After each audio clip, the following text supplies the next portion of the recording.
Hey everyone, welcome to the Generation Y Conservative Podcast. I'm glad that you could join us tonight. We got some topics to talk about tonight. It was actually a jam-packed week full of things that were going on, including some absolutely backcrap, insane stuff. And Mike doesn't even know what we're talking about tonight. He's completely in the dark because he got here a little late. So that's his fault. And I was pretty much unplugged from the news all week, so this is going to be all surprises for me. What we're going to start off with tonight, we're actually going to be reviewing now movies right on the podcast, and I'll split those off later. We're going to be reviewing the movie Mission Impossible Fallout. We're going to be talking about some craziness that's going on in Hollywood right now. We're going to be talking about police and ICE and following up on some stories from last week on the situations that were going on, including a rally of support for a police officer local to here to the Lehigh Valley, as well as what politicians and other higher authorities are saying about our police and bashing them. It's absolutely insane. We're also going to be taking a look at some videos from that, including interviews I have from the rally, and we're going to be talking about some politics, including that training ground out in New Mexico where they were training children to go in and shoot up schools. Now, the left immediately jumped on that and said that this was probably something in relation to the Tea Party or the NRA, and jumping to that blame immediately because headlines were leaving out the fact that this was actually an Islamic extremist group that was training kids to go in and do this. And you're going to lose your mind when you actually find out what happened this week in regards to that whole thing. So I'm glad that you tuned in. Stick with us. This is the Generation Y Conservative Podcast.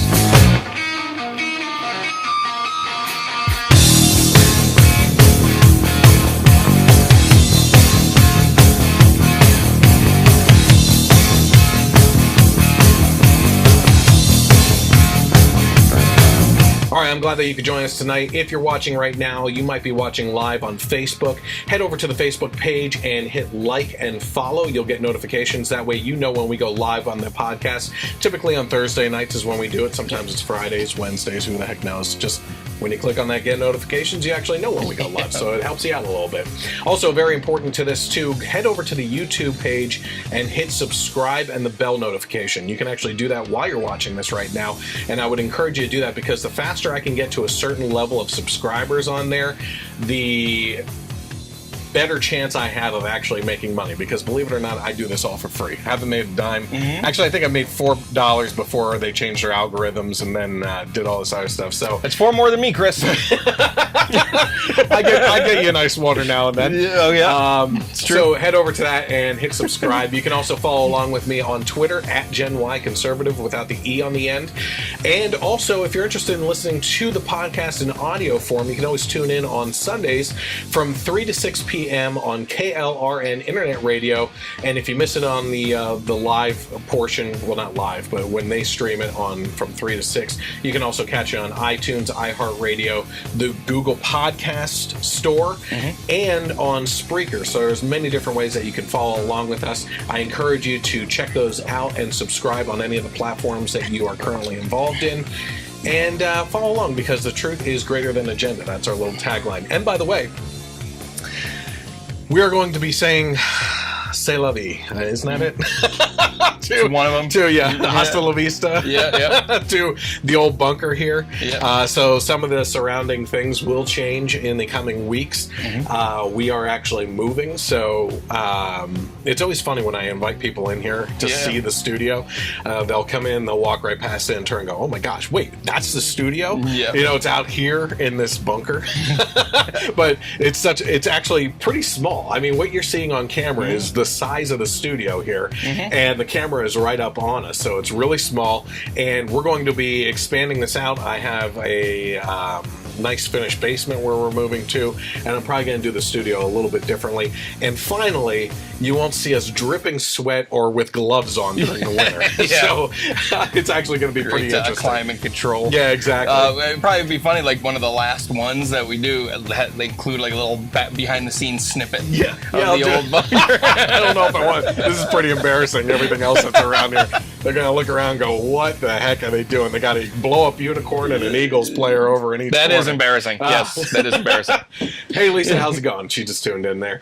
Okay, so what we're going to start out with tonight is actually a movie review. Quick, no spoilers. We're going to be talking about Mission Impossible Fallout, starring Tom Cruise and Henry Cavill, as well as some other people, including Alec Baldwin and everything. Yep. And we went to see this on Tuesday night, Monday night, or something like that. Tuesday night. Okay, Yep. So we went out to see it. This was actually your third time seeing it. Yeah. So you can imagine he hates the movie. Yeah. So just real quick, this is always a continuation of the Mission Impossible series and everything. Yep. So you basically have to watch the other movies in order to know what's going on. Even then, I was a little bit lost because I asked about the one old guy having such skills, and you're like, actually, he was X. Yeah. whatever. Well, the villain in this one was the villain in the last one.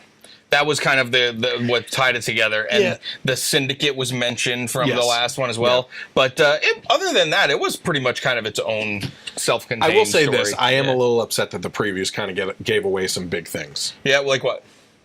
Like enemies. Oh, okay.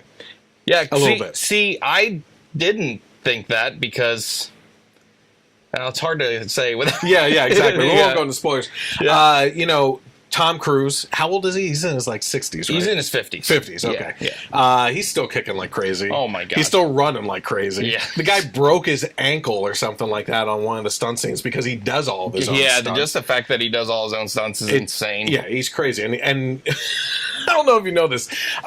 They're shooting a Top Gun sequel right now. Yep. And some people were like, I wonder if they're going to go back and have his girlfriend from the last movie show up.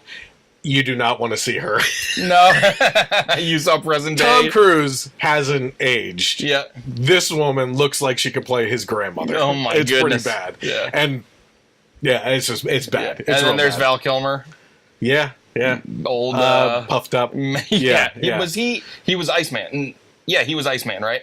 Tom Cruise was Maverick. I honestly don't know. Yeah. Some of my friends in the Air Force know that stuff like the back of their hand and everything. But the fact of the matter is Tom Cruise is keeping up with all these young actors. Oh my in this god. new movie. The big rumor today is that and this is to be taken with a grain of salt because I guess it comes back it was like based back Green to Lantern. that he's like the lead to be the new Hal Jordan. But he said he only wants to do it if they change the script because I guess in the script Hal Jordan dies at the end.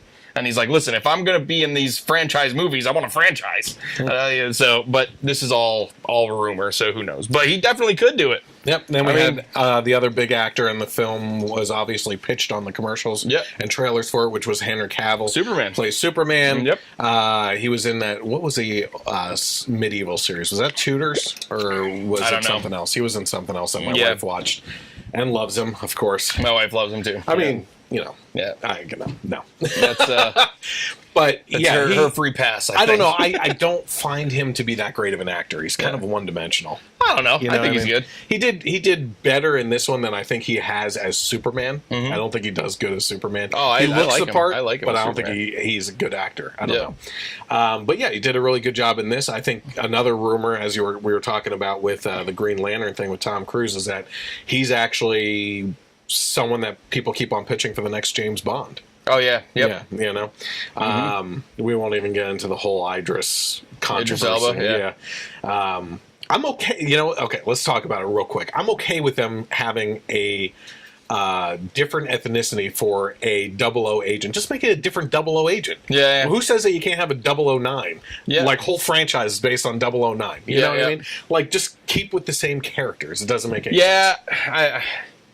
I would say that if they were going to do it with one person, if they were going to do it, I'd be glad if it was Idris Elba because I love Idris Elba. He's really good. But yeah, I don't see the point. Like, you know who else was in this movie? She's on. She was in Black Panther. She was in Black Panther. Yeah, she was a CIA. Angela Bassett. Angela Bassett. Yep. Yeah, I watch her on 911. I'm excited. She's always good. She's awesome. Yeah, she's always good no matter what you have her in. Rebecca Ferguson was great. Yep.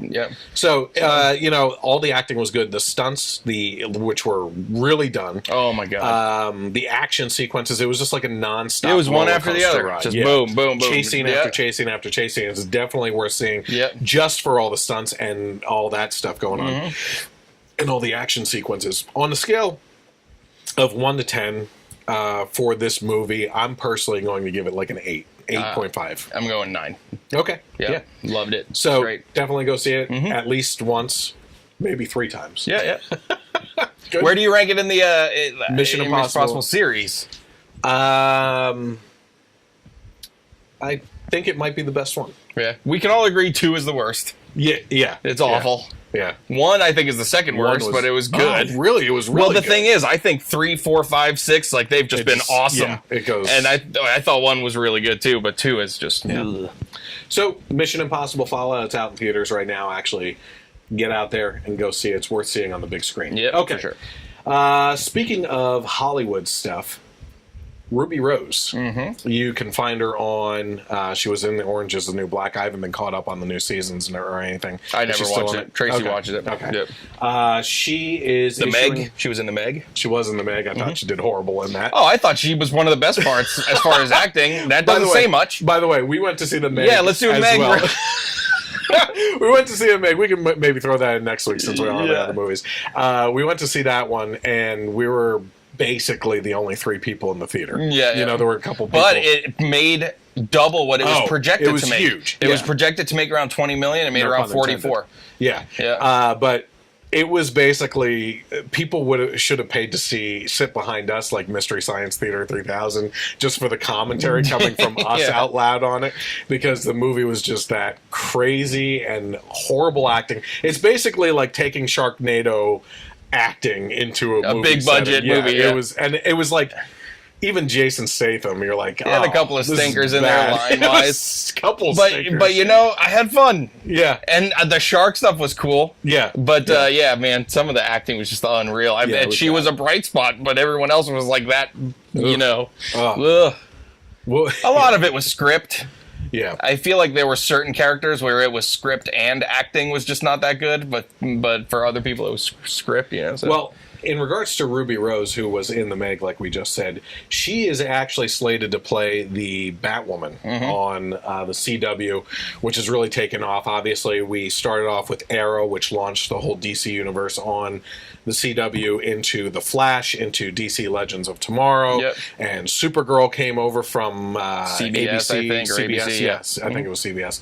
So now they have Supergirl in the lineup, and there's a multi episode universe where they all get together and have crossover once a year episodes. They have the crossover event. So Batwoman is going to be showing up in the new crossover in the first part of the season coming up, and then that's going to launch off into her own show. Possibly.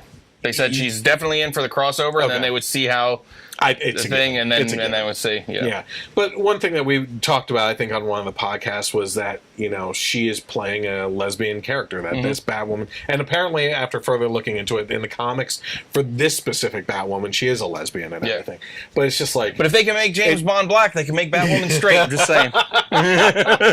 But in regards to this, we're talking about how the CW kind of came out with this whole grand announcement and how there's, like, everybody was reporting about, this is huge steps forward for a main character that's a lesbian.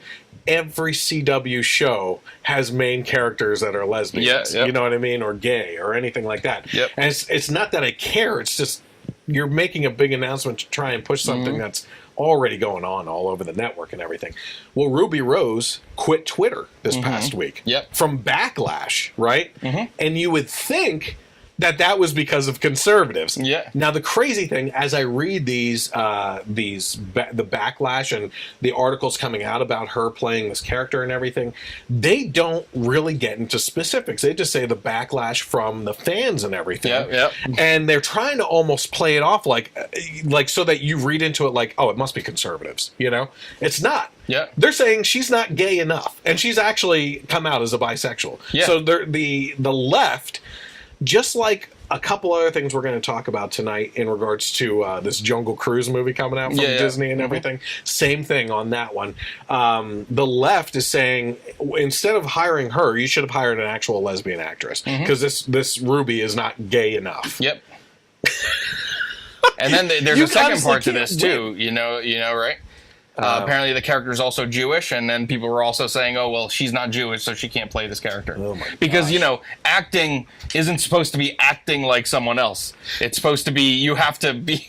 Well, let's only an alien could play Superman in the next Superman movie, you know? I'm gonna move this news story up here. I don't know why I put it in that order, but in regards to this, so let's go back to what we were talking about the last couple of weeks. The Rock wasn't allowed to play an amputee in Skyscraper because he's not an actual amputee. Why not get an amputee per actor to play the part? Scarlett Johansson was about to play a transgender male, and she took so much backlash that she actually backed out of the project. And now I don't think that movie's even happening now. Because, these studios are still a business, and they're still trying to make money. And making some obscure little movie with a no-name transgender actor means no one's going to go see your movie. Yeah. Meaning you just wasted a whole bunch of money making this movie that no one will see. They just get so... The Rock also found out this past week that he can't go to aquariums. Yes. Yeah, go ahead and say that. Yeah, so he posted on he's Instagram. Like, this is his second one now, where the left comes out against him. Like, if this doesn't turn half of Hollywood... He's going to have to run as a Republican. At least a moderate. Yeah, I mean, how can you be in Hollywood... There was another story. An actor just came out on Twitter and asked his fans if it would be all right if he plays a part in a movie. No. And they were all saying to him, like, this is what it's come to, is that you are going for permission to play a role and act like someone else. Mm-hmm. I forget who that was. Yeah, it was someone really big. But go ahead, the aquarium thing. Yeah. So The Rock went to an aquarium, posted some pictures with some animals, and oh man, the backlash in the comments of they're prisoners, and you should educate yourself on what you're posting about. It's like, give me a break. Did you hear about? I just saw the headline. Some guy stole a shark from an aquarium and got caught because he wanted to set it free because it was in misery in the aquarium or something like that. No, I did hear about that. I don't know how he caught it. Yeah, right. Like, what the heck happened? It's got to be one of those little ones. Tanya here is saying, I will no longer watch any movies with Tom Cruise. His Scientology crap put me off. He's crazy. I won't even watch his old movies anymore. It was worth it. To each his own. Sorry, yeah. I've gotten so deep. I just have detached myself completely you have to. From actors and their... political beliefs. We're huge Marvel fans, and 90% of the Avengers are all bat crap crazy with their politics. Yeah. So what are you gonna do? You have to detach yourself. I mean, I don't know. I honestly don't know anymore where we go from here. We're going to talk a little bit later about the backlash that's seen in regards to Chris Cuomo. We're going to talk about on CNN doing his almost like final thought segment and everything. He's basically justifying Antifa punching people. You know what I mean? Mm-hmm. And I'm hearing from a lot of people on the right that always said, don't stoop down to their level. Don't do that because it's going to lower expectations and standards for everyone, and there will be no morals left or anything. Take the high road. Just let them do what they're going to do.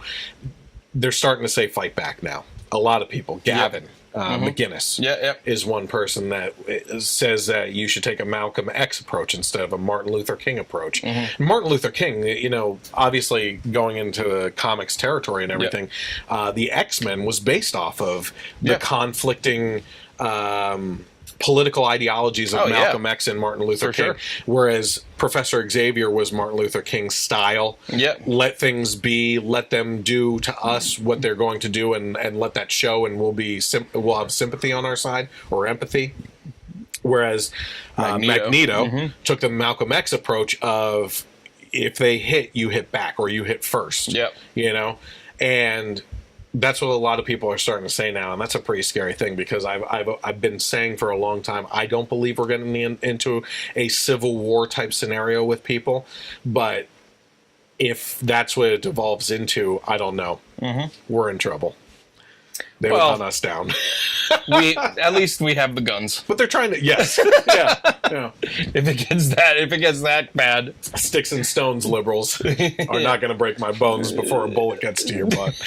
Right. So that's the whole Ruby Rose controversy there. It's just funny how, it's the left eating themselves. It is. I would love for when if she does come back onto Twitter, I'll be the first one to send a message just saying, hey, just so you know, this Christian conservative was looking forward to your show. Yeah. And, those crazy ass liberals are the ones that bullied you off Twitter. Yep. Because the tolerant aren't that tolerant. No, they're not.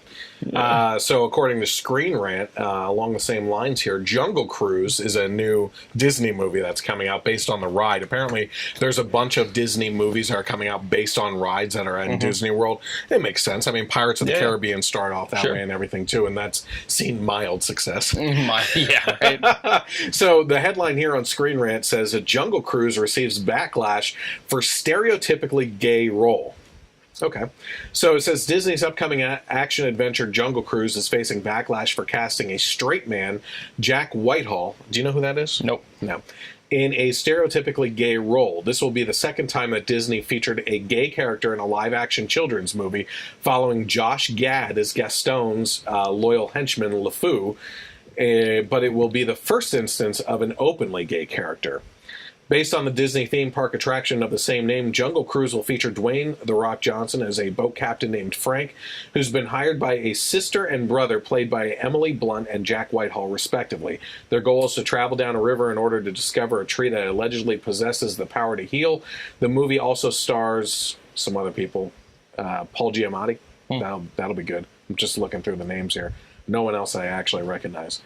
It says here, Jungle Cruise will be one of the many movies based on a Disney theme park attraction, including Pirates of the Caribbean, Tomorrowland, that was another one, and the Haunted Mansion. I think that was the Eddie Murphy one, wasn't it? Oh, yeah, I think so. Unfortunately, the movie is coming under fire after character details revealed that Whitehall's character is gay, but described as perpetuating gay stereotypes. So this is according to the description from The Sun. The Whitehall's character is described as hugely effete, very camp. Various people have been voicing their disapproval of Whitehall's casting, arguing that the stereotypical description is made worse by the fact that it will be portrayed by a white man. A straight man. Straight white man. Freudian slip. Yeah. So, on Twitter, this one person said, really at Disney, #Jungle Cruise, your first significant gay role will be played by a straight white man perpetuating stereotypes. That's what I read. I read ahead, so it was in there. I'm like, where did I come up with that? Fail. This ship should sink. While comedian James Barr, do you know who that is? Neither do I. So it doesn't matter. Yeah. When so many gay actor friends of mine are turned down for straight roles because there's a whiff of gay. Yeah. It's frustrating to cast non-gay people in gay roles.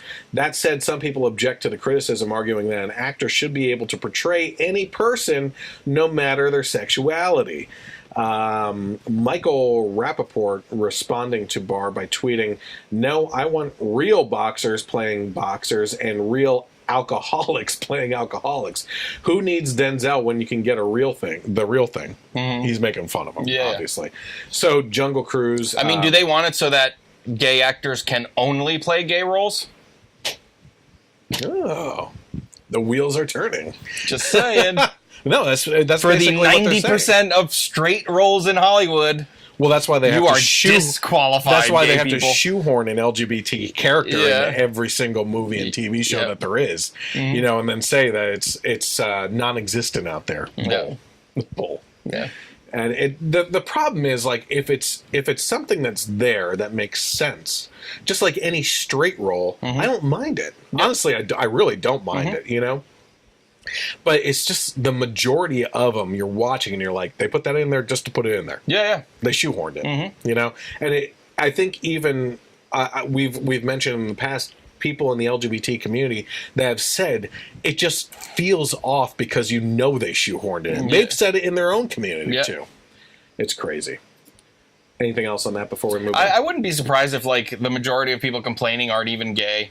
You know what I mean? It's just they're in the outrage mob. Yeah. And anything that they can start yelling about, oh, here's a new thing. You know? It's crazy. We've been talking a lot over the last couple of weeks about Chris Hardwick, who is on Talking Dead and has various other shows on AMC. He's the founder, now, again, he's the founder of Nerdist. Yeah.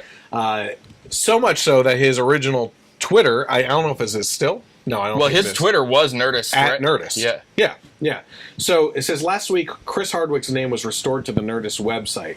Now the Geek publication has issued a statement about the restoration. In a message posted to Twitter, Nerdist provided an official update statement about Hardwick's name being returned to the site, emphasizing the site's status in supporting women and victims of harassment and assault has not changed, just that the mention of Hardwick on the site is factually true.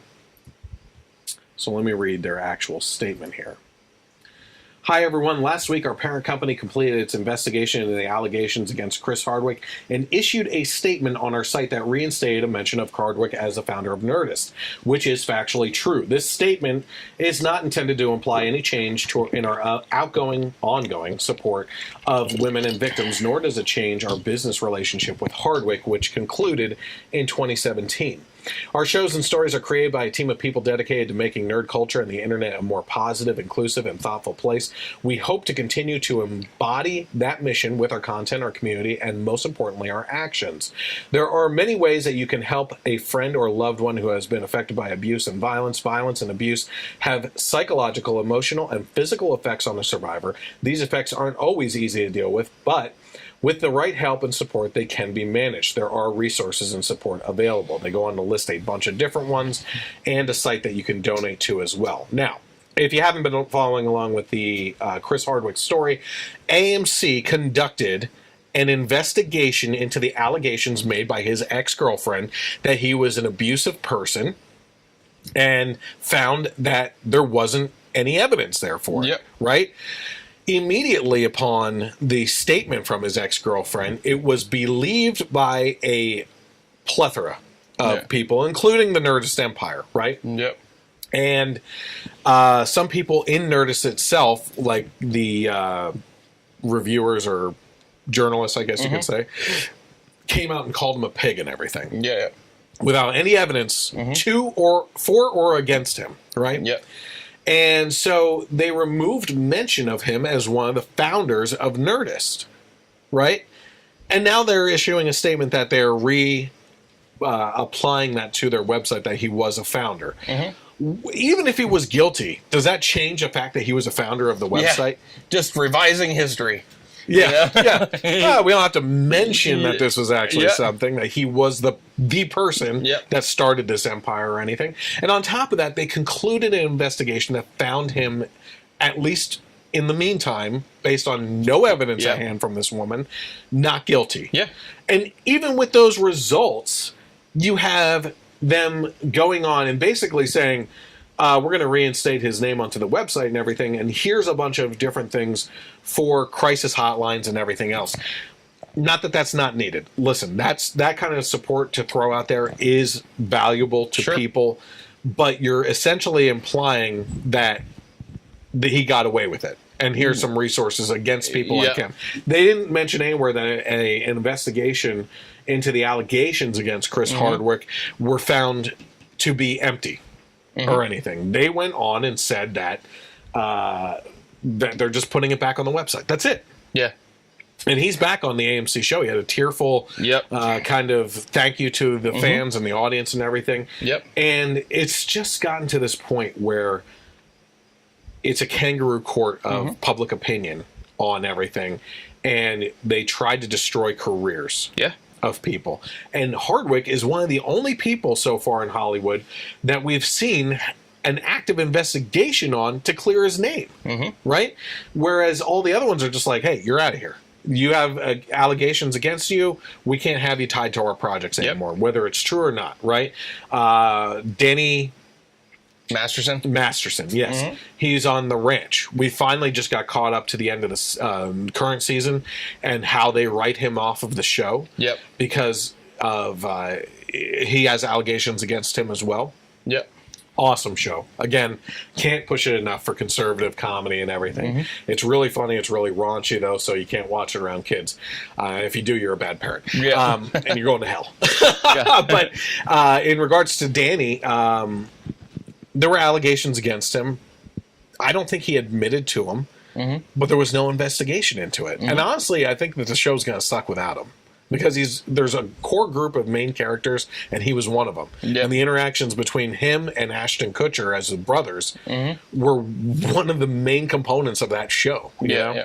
So I just found that, I find it interesting. I find it just, it makes you sick to your stomach that these people go through this and aren't giving a fair treatment Yep. To clear their names or anything. So, in regards to the Chris Hardwick thing, he came back this past Sunday, had his tearful return and everything. Thanked Yvette Nicole Brown. I guess she stood in for him and supported him and everything. So they were hugging it out and everything. But apparently, I don't know if you heard about this, there were, I think it was around 39 people that worked on the show that quit because of him. So their grounds, I was watching a video, I think it was from not Entertainment Tonight Canada or something, did a video on it. And they were saying how they left because they did the investigation, but the ex-girlfriend wasn't part of it. And they were even kind of saying well, yeah, we kind of see, how can you have an investigation without her and getting her side of the story and her being involved or anything, since she's the main, accuser of what happened. And they were kind of talking about that and talking about and at the very end of the video, so we just got clarification. AMC did ask her to be a part of the investigation, but she refused. End of video. My gosh. End of video. So, it's what? How can you refuse? Yeah. If you're that confident that you had to come out and ruin a guy's career and livelihood, you should have the evidence for it. Yeah. And her whole thing, too, was she didn't name his name. It was just implied, and then she never said anything else about it after that. So, I mean, I feel like that's a situation where it's very likely where you just have a spiteful ex that wants to take you down for whatever reason. Yeah, and of course this is a continuation of the whole Me Too, #MeToo movement and everything. Well, to kind of go along with that, I don't know if you actually saw this headline that there's a streaming gamer. I've seen a little bit about it, but I didn't look into it at all. So this is according to comicbook.com. This just happened to show up in my newsfeed, and it's obviously relevant to everything that we're talking about. It says, Ninja responds to controversy over your refusal to stream with women, gamers, okay? So this is what it says here. The streaming maestro that is Ninja has seen better days as of late. Even though he is still has a massive streaming audience, he landed in hot water after he explained why he doesn't play with female gamers on his stream. By the way, if you're not familiar with the gaming industry and you don't realize how much money some of these people make on just streaming them playing video games and people watching, and I realize my wife might be commenting how stupid that is, and I even think so too. Yeah. I have friends that watch these things that are dedicated to Dota and stuff like that. Yeah. All these different games and everything, that they'll sit there and watch this stuff. I don't get it. I would rather. And as you're watching it too, people are tipping. You for see it show reason. up and everything. It's insane. And so again, we're talking about someone's livelihood here, no matter how stupid you believe that is. It says, in a nutshell, he explained, if I have one conversation with one female streamer where we're playing with one another, and even if there's a hint of flirting, that is going to be taken and going to be put on every single video and be clickbait forever. This hasn't set well with particular gamers and groups, so Blevins decided to post a further explanation in a note on Twitter. So here's what he had to say after all the backlash. Please read. I wanted to take a moment to address the discussion around the article that came out over the weekend. While I understand some people have implied my views mean I have something against playing with women, I want to make clear the issue I'm addressing is online harassment and my attempt to minimize it from our life. It is something that affects all streamers, especially ones that make their relationships public. I wanted to bring attention to this issue, and my comments should not be characterized as anything beyond that. Having just celebrated my 1-year anniversary, my wife and my family will always be the most important thing to me, and I am doing my best to protect them. We are fans of all kinds of streamers and gamers. He goes on to name a couple female streamers that are a few of his favorites, and we encourage others to check out their channels. I look forward to the opportunity to meet and play with all kinds of Fortnite players in the future tournaments and events, he added before signing off with Tyler, his name. So a lot of people took offense to this, obviously, and said, it says, a lot of streamers like to meddle in shock and controversy, such as making obscene commentary, or in some cases going as far as to go all-out racist. And it sounds like he wants to steer clear of that, but it's easy for folks to misinterpret his comments as something a little out of the ordinary. You can actually look up, I've actually seen some other articles on some of the things that they're saying about him. They're saying that he's sexist, this and that. Basically, he goes in his note here talking about how the most important thing to him is what? His wife and his family. I'm surprised you picked that up in the first read-through. Right. It's almost like it was clear. Yeah. You know what I mean? So he is trying to protect his wife and family. He doesn't want to come off as being flirtatious, getting into hot water or anything. He doesn't want his streamers thinking that something's going on with some of the other popular female gamers. He doesn't want to make an offhanded comment that could be taken as sexist or anything. And this is exactly what we go back to in regards to the whole Mike Pence situation. Just months, like a month or two prior to the whole hashtag Me Too thing taking off with Harvey Weinstein, Mike Pence was criticized on every media outlet when he said that he does not have dinner with another female alone when they're unaccompanied by another person, especially if, you know, he would like it if his wife was there or something. Yep. Because he said something could be, you know, something might happen or something might not happen, but they say that it happens. And people were losing their minds over this. Yep. And then what do you know, a month or two later, all hell breaks loose with the hashtag Me Too movement, and Mike Pence is not one of the people that's wrapped up in that. Yeah, of course. They don't go on to mention his name at all. You know, that original criticism of, like, well, why can't you have dinner with another person and it not be about sex or anything like that? You know what? I agree with that. But we don't live in a world where that's a reality. Yeah. We live in a world where the mob will attack you and stories will be made up about you, or one little thing that might be a joke will be taken as an offense or a slight against you. So, you know, can't do it. Those precautions have to be taken, unfortunately. Yeah, this is the culture that you have perpetuated. Yeah. I mean, this was the logical conclusion to the whole hashtag Me Too movement. You wanted it to, in your mind, you think that this utopian universe is going to expand where now women and men are going to be able to have a more cohesive relationship if we could just throw everything on the table. But instead, you instilled a fear into men that they can't do anything. You consider asking a person out on a date or eye contact for more than 5 seconds in Netflix's case to be sexual harassment. Yeah, or asking for a debate to be catcalling. Yeah, I mean, you've perpetuated this culture where people are no longer willing to participate in speaking with the opposite sex. Was it Henry Cavill? Henry Cavill was the person who said, it's hard to be in the dating scene right now as an actor because you don't want to fall into... As a man. He wasn't even saying as an actor. As a man. He was just saying it's hard to be dating, you know, because you got to watch out for what you say, what you think, you know, and he thinks... It was good when you had to kind of like woo a woman or kind of like chase her around or chase her around, you know? That's Superman speed. Yeah, right. When Superman has a hard time finding a date and feels that the culture is out of touch. I know. I mean, you got some problems there, you know? Let's see here.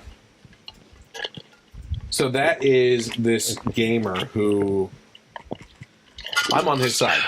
I think if you support him, whether you're into gaming or not, you should probably send him a tweet saying you're doing the right thing. Yep. You know, forget the haters. You know, and this faux outrage over everything, it dies down. Yep. Like, don't even address it at this point. Just let it slide. Yeah, that's the thing. Just don't address it, and within a week or two, they're going to be outraged at something else anyway. Yep. They have to wake up and have their morning cup of outrage. You know, no matter what it is. Yep. You hear about this one? I saw you post about it. I didn't read into it, though. But according to the Daily Wire, an aging punk rocker jumped off the stage and attacked a Trump supporter in the middle of a concert.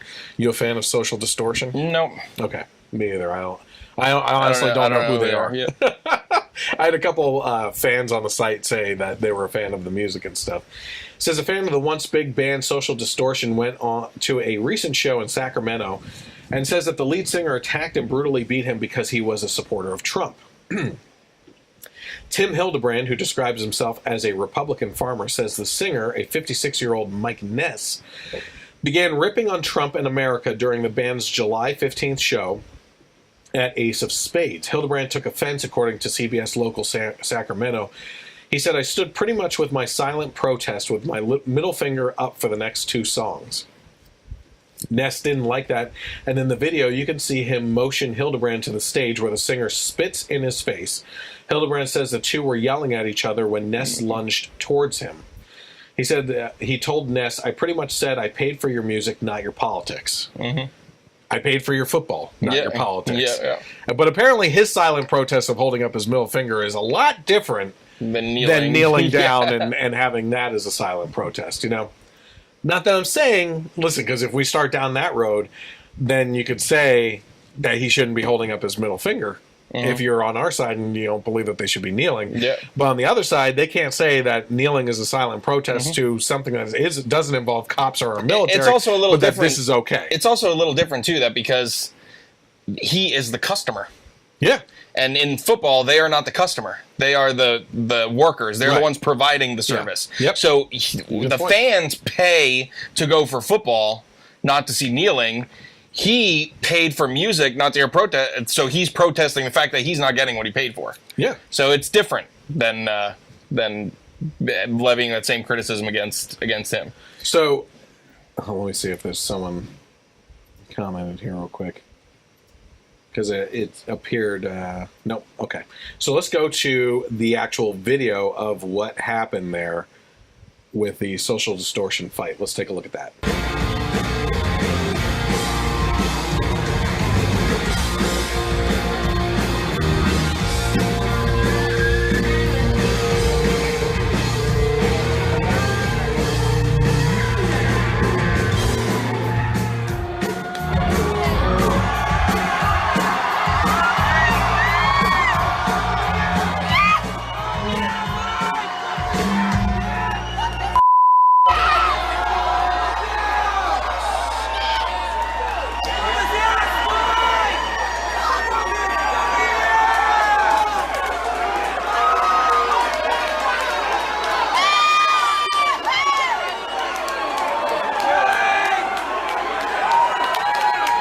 Okay, so one of the interesting things on this is actually that in this article, he goes on to say that the reason why he got so beat up is because people in the audience were actually holding him back from the fight.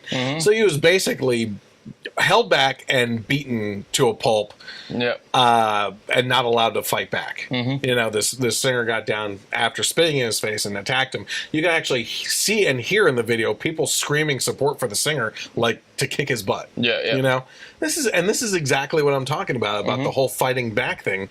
Is they are just the side that's supposedly about tolerance and loving each other and no violence towards people is the side that perpetuates this stuff all the time. Like, they're the ones who are looking to punch people in the face just for being Trump supporters. They're the ones that are committing all the acts of violence and protests and riots in the streets, screaming at the sky with their pussy hats on and everything. And in the meantime, all these articles keep on coming out about Trump supporters attacking people, and they turn out to be fake. You know, so which is the side of tolerance really anymore? By the way, I don't know if you know this, but the support amongst the black community has almost doubled for Trump. Yeah, I heard about that. Despite hearing almost daily that he's a racist. It's because people are seeing through the media BS. You know? It's ridiculous. They have no proof towards it. It's crazy. So who really cares about social distortion? Because neither of us know. I figured since you were kind of into that type of music. Rock music. I have no idea. There. I almost put a video on for this one, but I didn't.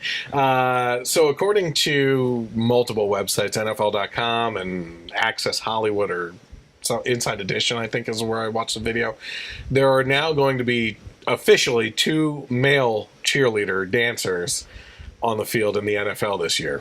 For each team? No, 2 total. Oh, okay. Yeah. They said they're blazing trails or flaming trails or I don't know what it is. Well, in college, the male cheerleaders... Yeah, they held the pyramids up and stuff like that. Yeah. Handle the big, megaphones and stuff. Yeah. Are you saying women can't hold up megaphones? No. Well, I was going to say, if they... I might be able to fit that on the screen just because... Because if it's holding girls up, they're asking for a whole new Me Too... No. You should actually watch the audition tapes. They're dancing a right-along routine with everything. Yeah. So... people get pissed off that they're taking, what are the complaints about the NFL over the last decade, right? They're taking away, like, the physicality of the game. Yeah. You know, it's basically becoming pretty darn close to flag football. Yeah. At this point, you can't do anything without having a flag thrown.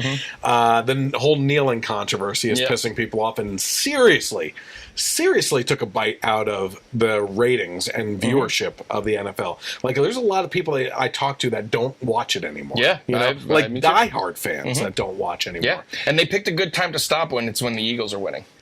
So it's fine. They still won. Good time Doesn't change the fact that they won. Good time to stop watching. And then their big idea for bringing people back is to throw male cheerleaders in there. You know, like, this is this not like the stereotypical guy sport to watch? Like, I know women love it, and obviously there's a lot of women fans out there and everything, but when you think football, you think nacho chips, beer, and guys just hanging out at the bar watching the football game and everything. And now... Yeah. Just, can't wait for the XFL. Are they still? Has there been any information? There haven't been news, but I mean, he said it's going to be like I think it was a 2-year. It's from the announcement of when it was actually going to start. And is this going to go over the months that the NFL isn't on? I don't think so. I think it'll be like on the off months. Yeah, that's what I mean. Yeah. So it won't be during the NFL months. Yeah, that's what I'm pretty sure. Football all year long. Yep. And if the NFL could clean up their act, I'm all for it. Yep. I need football all year long. Right. Yeah. It's too long of a wait every year, you know. So male cheerleaders coming to a splits town near you. Yeah. That was my count laugh. The Daily Wire had another article that was pretty interesting too. We have all these protests in America about equal rights and all this other stuff, and you sit back sometimes and you think to yourself, is it really that bad? Yeah. Like, you know, I could see in the past what you're saying might have been true. The wage gap has been disproven over and over again. Yep. That's not true when equally balanced and looked at, you know. All these equality situations and everything. And we have these people protesting all the time that things need to change. And then you see an article like this. A UK mom is detained in a Dubai prison with her toddler and forced to clean toilets for allegedly drinking a glass of wine. That is the kind of stuff you should be protesting. Yeah, right. Okay? So here's now, maybe we're taking it out of context. Often we're told that we take things out of context, right? So a UK dentist who was detained in a hot and foul-smelling Dubai jail with her 4-year-old daughter after drinking a glass of free wine offered to her on an Emirates flight, yep. has been finally reunited with her family. Ellie Holman, originally from Sweden, was facing a year behind bars after her arrest on July 13th in Dubai. After landing in Dubai, Holman was informed that she had an invalid visa and would have to return to the UK immediately. During the exchange with a United Arab Emirates official, which Holman briefly filmed, she was asked if she had consumed any alcohol. Holman was taken into custody soon after explaining that she drank a complimentary glass of wine during the flight. So this is how crazy it was, though. Holman claims that she and her 4-year-old daughter, Bibi, were forced to sleep on a filthy mattress, use a bathroom on the cell floor, and given inedible food that smelled like rotting garbage. Holman was also forced to clean toilets as her daughter watched. Holman has estimated that her detainment has cost her some £30,000 in missed work and legal fees, which is like, what, $30? £30,000? I'm just joking. I was going to say, it's probably more than $30,000. It says, I am shocked and excited to be returning home to England and that this nightmare is coming to an end, she said in her release, according to The Guardian. They apologized on behalf of the immigration official, and I was told that I was free on Sheikh Mohammed's orders and welcome to return to Dubai. Yeah, like that's on my bucket list, is to return to Dubai at that point. They helped me to arrange flights out of the country, she added. So this is what's going on in these types of other countries where, you know, the big thing in what was Saudi Arabia was that women are now allowed to drive. Yeah. And it's what, like a handful of women that have driver's licenses, because before, it's not like you're allowed to have a driver's license now. Go ahead down to the ADMV, you know. Yeah. And go get your license. You have to get permission from your husband or your father. And even then, I think you need an escort with you when you're actually driving. Yeah. You know, it's not big Baby steps steps. forward. Baby steps. Yeah, that's, I don't know. Little tiny baby steps. Tiny. But this is the kind of stuff that you actually do want to be protesting. You know, why is it that you never hear about this? You never hear about the human rights situation in Iran or any of these other countries where it's horrible. You know, they're throwing gay people off of buildings. And you had the Iranian president, Ahmadinejad, when he was in power, saying that we don't have any gay people in our country. Yeah, because you kill them. Yeah. You know what I mean? Like, this is... It's like how there's no Down syndrome people in Iceland. Yeah, because they just abort them right Yeah. away. It's a 100% success rate with that, you know? This is insane. I mean, we have the kinds of protests over here for women's rights and everything, and over there, she had a glass of wine. That was a crime, that women are not allowed to have wine, and she ends up in a Dubai prison with her 4-year-old daughter in the prison, too, with inedible food, and basically given, like, slave labor right there and everything. That's disgusting. No idea how good they have it. They should know. Okay. The patriarchy has provided well for you. You should be thankful. Make me a all you have sandwich. to do is make a sandwich.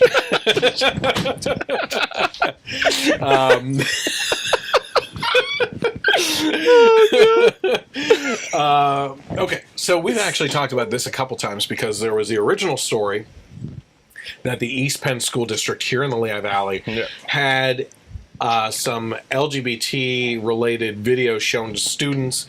They said it was a student project, and it outraged some parents, right? A lot of parents, apparently. The parents went to a school board meeting, really complained about it and everything, and said that they had no right to do that, especially without asking permission of the parents. And the school said that it was a student project, so there was nothing that they had to do in regards to going to the teachers or the parents about this, right? Then they came out and said the parents demanded to see what these videos were, right? And the school refused to allow them to do that. That was the last time we talked about this subject, was how can the taxpayers, the ones paying the salaries of these people, not be able to demand to see what they're showing their children? What are you showing my child in this school that I am paying you to show them? You damn well better show me now. You know what I mean? Like, that pisses me off. If this is really local, so this really hits me because as a school board member, I would have been on the side of the parents. I would have, if the administration in our school district had a situation like this and they said we're not releasing that information to the parents, I would have taken the damn information as a school board member and leaked it out and would have proudly put my name on it. I was the one that did it. That's what we're here to do, is to protect the school district and the taxpayers, sometimes from each other, you know, but look out for the best interests of everyone. And in this case, you're not doing that, you know? That was the last time we heard about it. Student project, we're not going to show you what was shown on those videos, right? New story out. East Penn School District is lying to the parents of that district. Okay, did you read this? This is ridiculous. This is, according to WFMZ, East Penn School District releases URLs of LGBT videos. East Penn School District released the URLs of videos played by the Gay Straight Alliance Club during Emmaus High School's morning announcements in April. Parents voiced concerns about the videos at a school board meeting, saying that Emmaus High School put into question the rights of parents to have control over what their children are exposed to, and accused the district of promoting a homosexual lifestyle. That's a matter of opinion. There's some things here that I'm going to agree with. That's a matter of opinion, of promoting it. It certainly isn't not promoting it. You know what I mean? But, you know, what to each his own. That's their kids. They have the right to do it. There's a reason why we homeschool. It says the American Family Association of Pennsylvania became involved after meeting with parents in the district. According to a statement from AFA of PA, it was appalling that the district required parents to jump through numerous hoops, and even after all that, still refusing to allow parents access to material which their children were exposed to in Emmaus High School, stating it was protecting information because it was a student project. Here's the videos that were released. BuzzFeed's 9 questions gay people have about straight people. A CBS News story, non-binary, the gender beyond he or she, Bill Nye on sexuality and gender spectrum. I don't know if Bill Nye is a student at East Penn right now. Yeah, but this was his project. Yeah, this is a project. Or the YouTube Spotlight, Show Your Pride, Share Your Love, #Proud to Love. How do you claim that this was a student project? Yeah. This is already stuff that's out in the public. So here's the thing. Now that I'm sitting here thinking about it, had this been a student project, and these were videos put together by students where the students are on camera like we are right now, talking about something, maybe the school district would have a case for them saying, listen, we don't want to put these videos out publicly because there's enough animosity towards us right now. The parents are really mad, and these are minors, and we don't want their faces being out there as a poster children for this project and hate being thrown at them because it's a very sensitive situation. We don't want them in the crossfire when it was their project and it has nothing to do with them personally, I guess you could say. You could probably throw that in there. These are not student project videos at all. These are videos that are on the internet, or have always, since they were put onto the internet, been allowed to be viewed, but they were held back by the school district, and the school district lied. It didn't twist the truth. It didn't omit certain truths about this. They lied about this to the parents about what they were showing the kids. All they had to do was say, these are the videos that we showed the kids. That's it.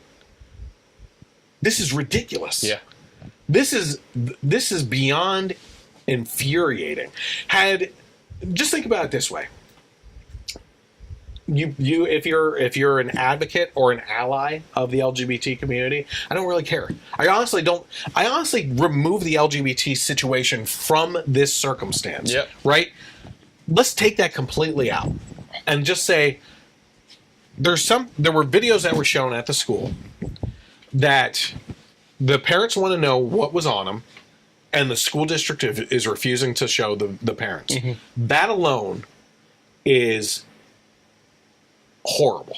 That's horrible. You know, you could, if you were on the other side, if a Christian project was shown of a bunch of different videos and everything on sin and stuff like that, you know liberals would be showing up at that school demanding to see the videos. What if they said, no, we're not going to show you guys what we showed the students?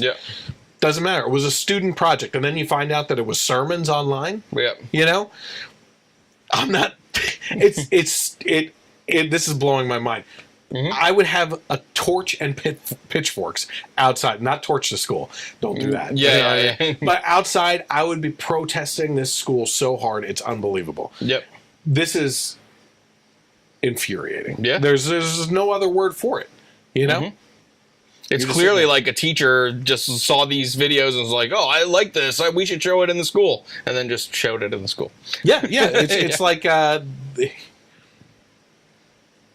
And then there's a two-way street where when parents are upset that certain things are being taught in school, I'm not talking about this stuff specifically. I'm talking about the teachers and administration will say, if you care that much, get involved.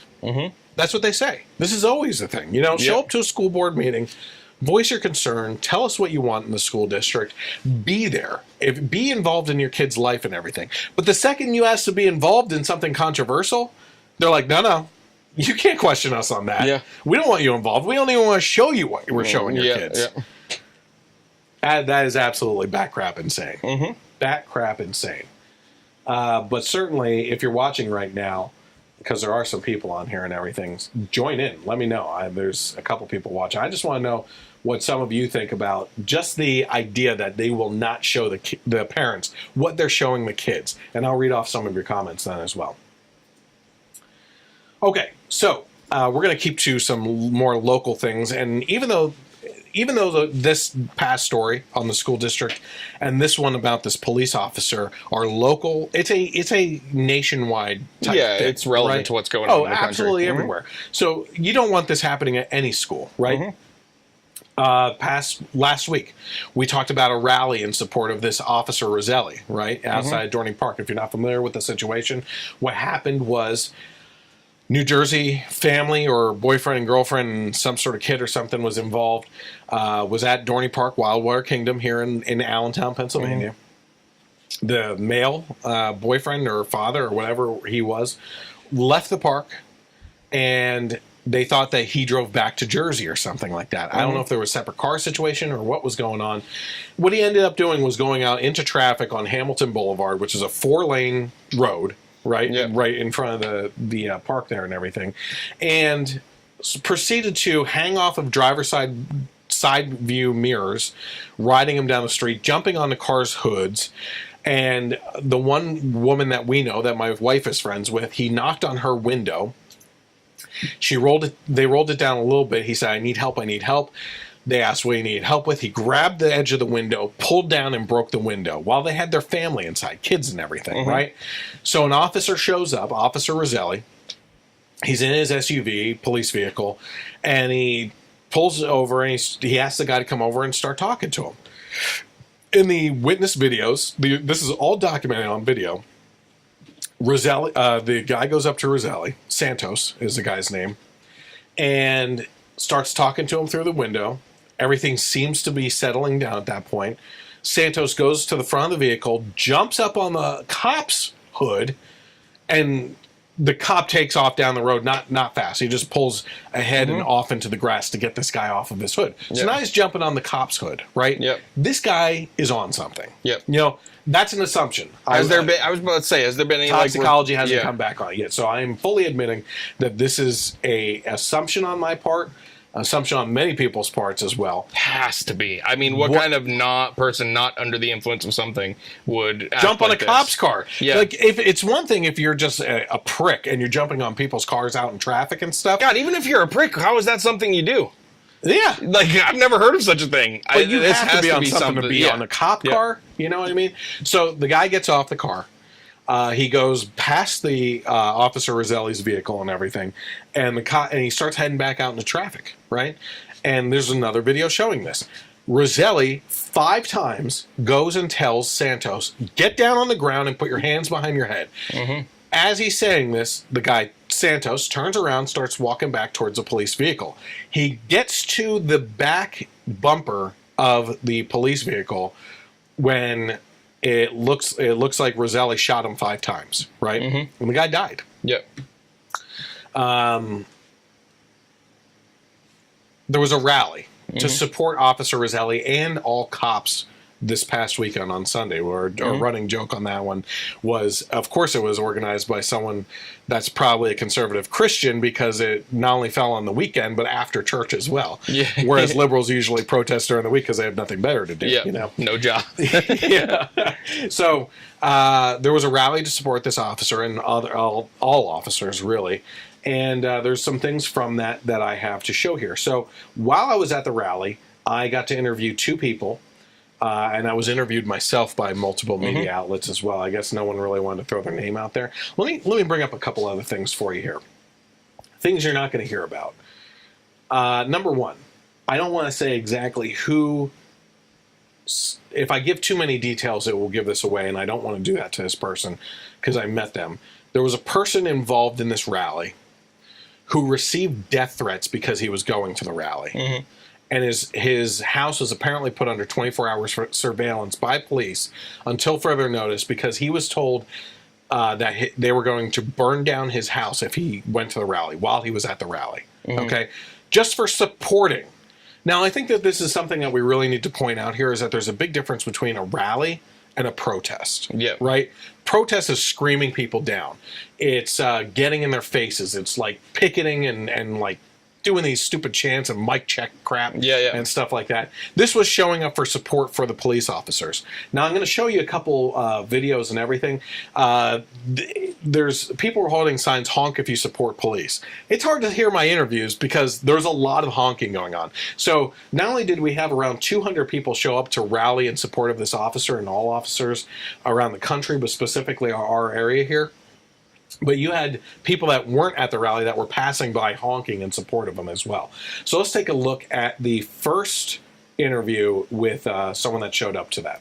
So just let me know, we're out here with a bunch of the rally supporters and everything. Why did you come out today? I think this officer was doing his job. They go out every day, they risk their lives, and he needs support right now. So that's why we're here. Absolutely. Any ties to the police department for you? I have a couple friends that are on the force, and I'm kind of support them too. So it gets kind of personal because you know what they go through and exactly, what they do. And unfortunately, a lot of people don't know what they go through. So I'm kind of here to make it known that people do appreciate them. Yeah, so. absolutely. Let me ask you one other thing real quick, too. There was a lot of speculation that there would be counter-protesters out here from the people that actually supported the family and everything. Were you worried coming out here that there would be a physical confrontation? I did expect counter-protests, but I wasn't too worried about it. I mean, I know South Whitehall's, they're good at what they do, and I figured they'd be in the area and making sure nothing happens. So. Absolutely. All right. Thank you very much. Thank you. Have a good one. Okay, so that was one supporter explaining why he was there supporting. Here is another interview from someone actually here in the New Tripoli area. And her involvement in her profession and everything, I found really interesting. And you're going to find kind of a light bulb moment for me go off on leading into another question in regards to the speculation that this guy was on drugs. So let's hear what she had to say.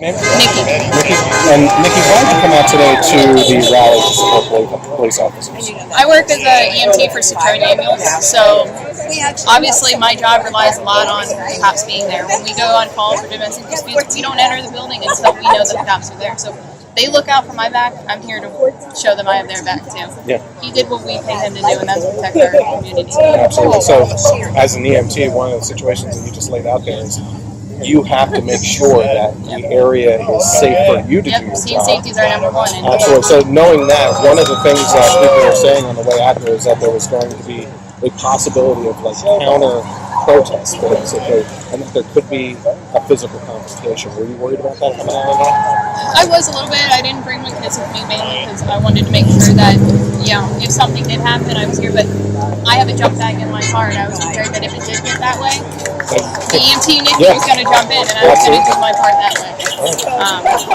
Just because, this is my community. I'm from New Tripoli, but anytime we go anywhere, and someone asks, where are you from? You always say, I live 20 minutes outside of Allentown.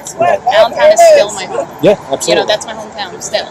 Even knowing I live outside of it, I still care about the cops. And anything else you want to say in regards to supporting police officers and maybe what other people should realize in certain circumstances like the one that played out that we're here? I feel like if you're going to tell them how to do their job, you think you do it better, they are always going to get more candidates going out.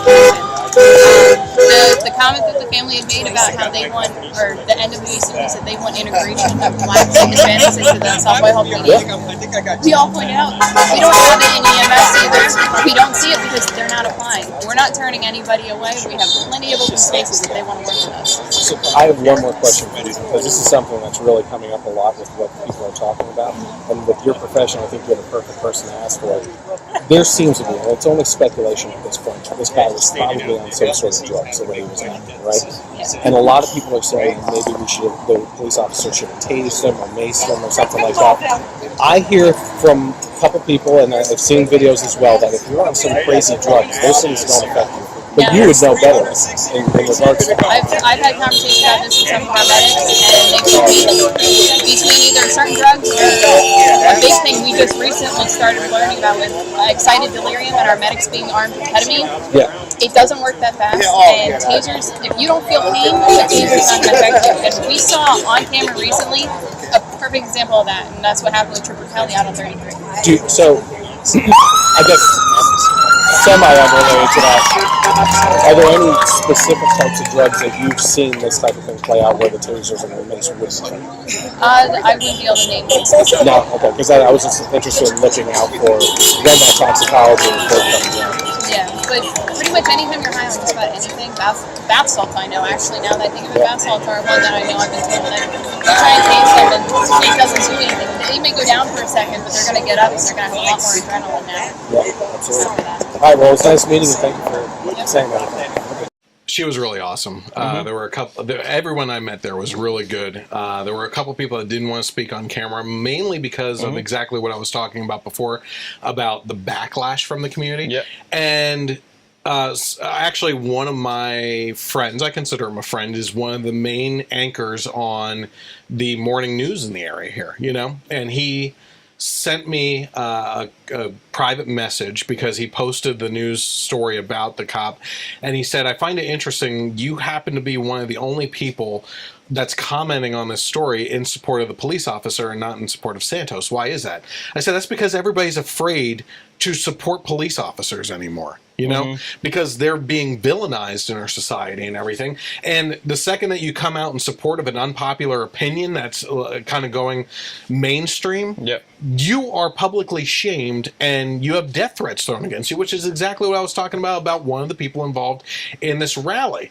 Now, one of the interesting things that she was pointing out is that bath salts is one thing. She, as an EMT, has either seen or heard from other police officers that those two methods that people keep on saying Santos should have had used against him first, including tasers and pepper spray, probably wouldn't have worked if he was on some sort of drugs. Now, one of my clients is a police officer up in the Wilkes-Barre area, and I was talking to him over this week, and I told him about this situation. He's fully aware of the story and everything, and I just had some technical questions for him. He said that if a suspect is up on you and you use a taser and they're this close to you, right, and that taser shoots out, it's going to put two prongs into you.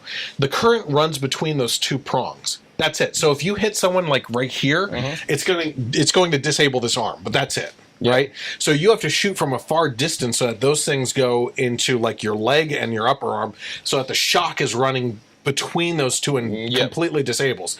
By the time he had, on his fifth time, told Santos to get on the ground, he was already at the back of the vehicle where the officer was.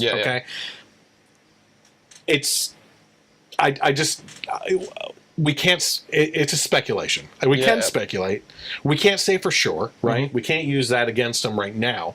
But that toxicology report is going to come out.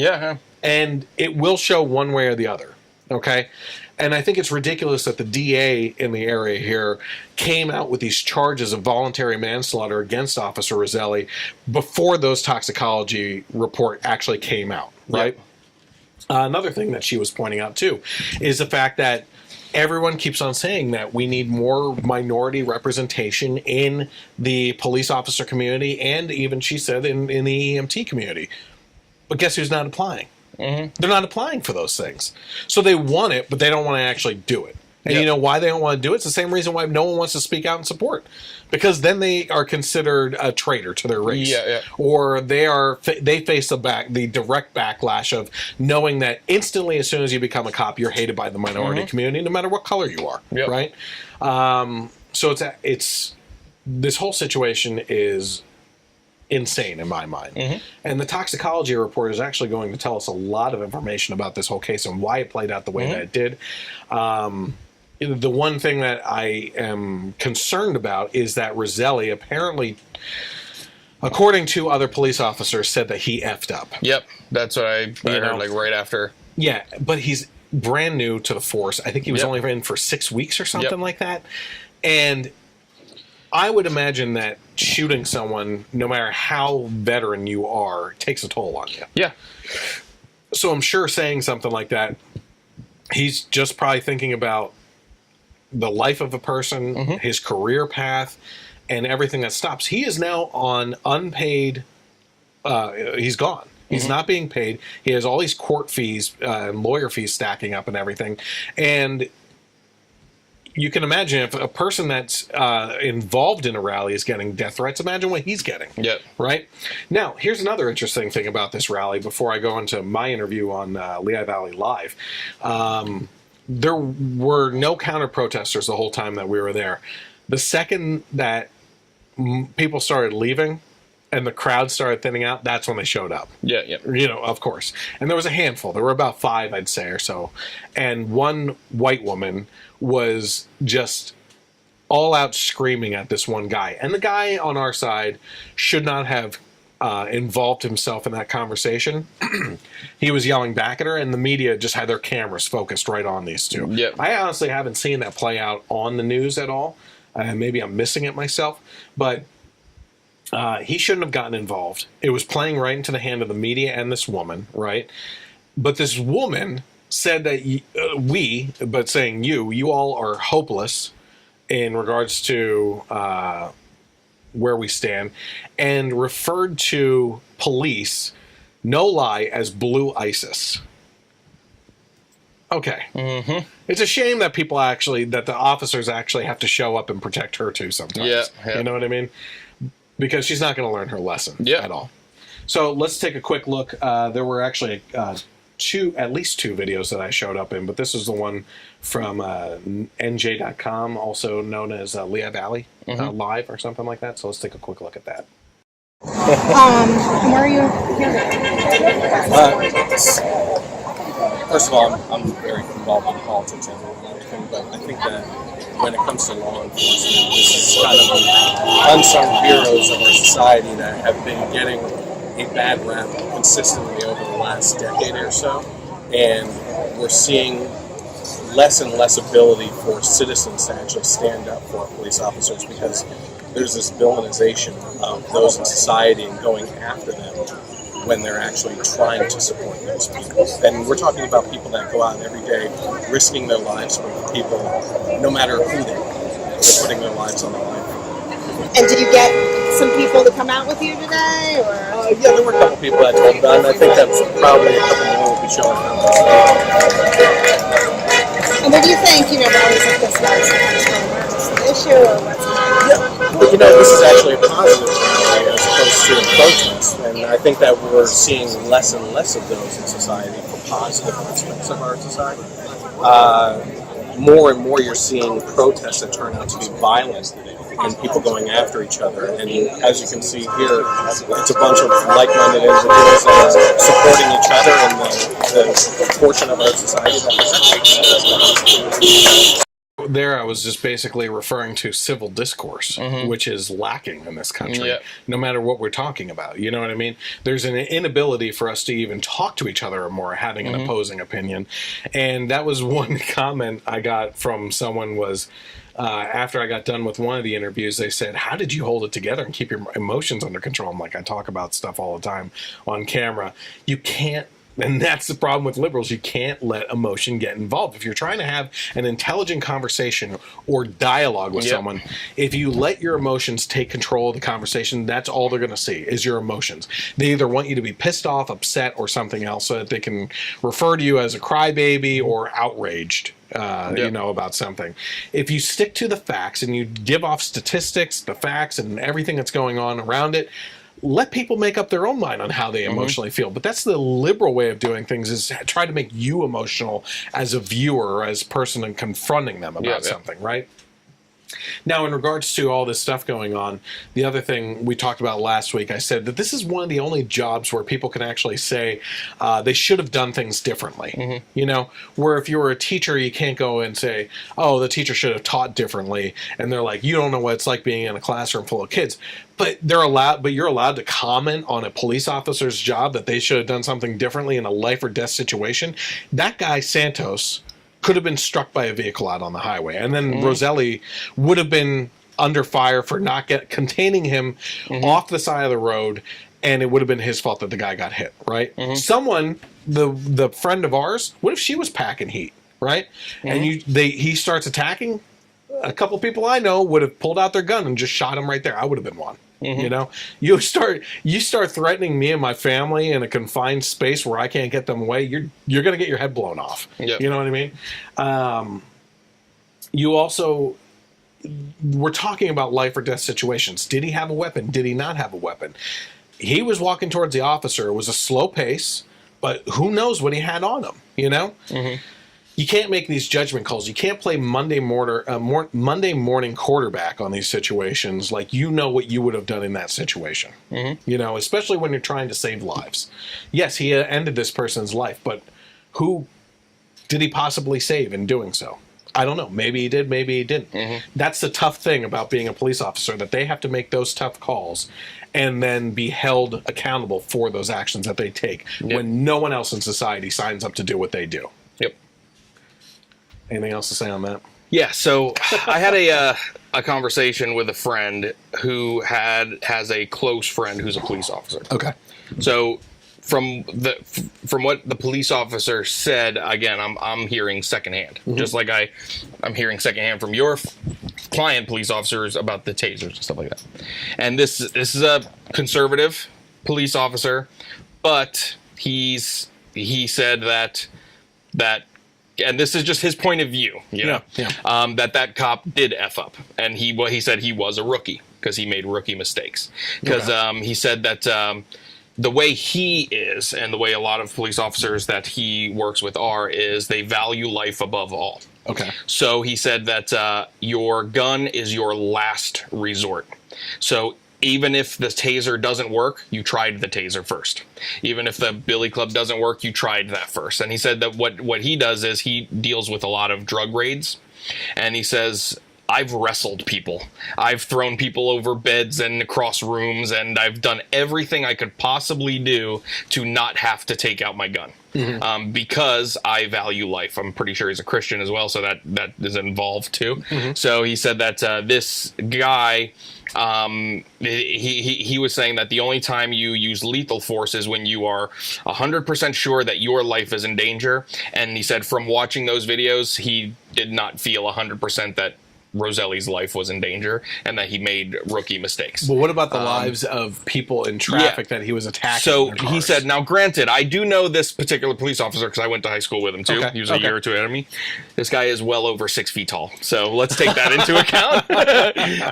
He said that if it was him and he's walking towards him, he could have something on him, but he's not reaching for anything. He would have let him come in and try to restrain him physically with handcuffs. Here's the scary Now, granted, that's him. Yeah. He's not a rookie. He is over 6 feet tall.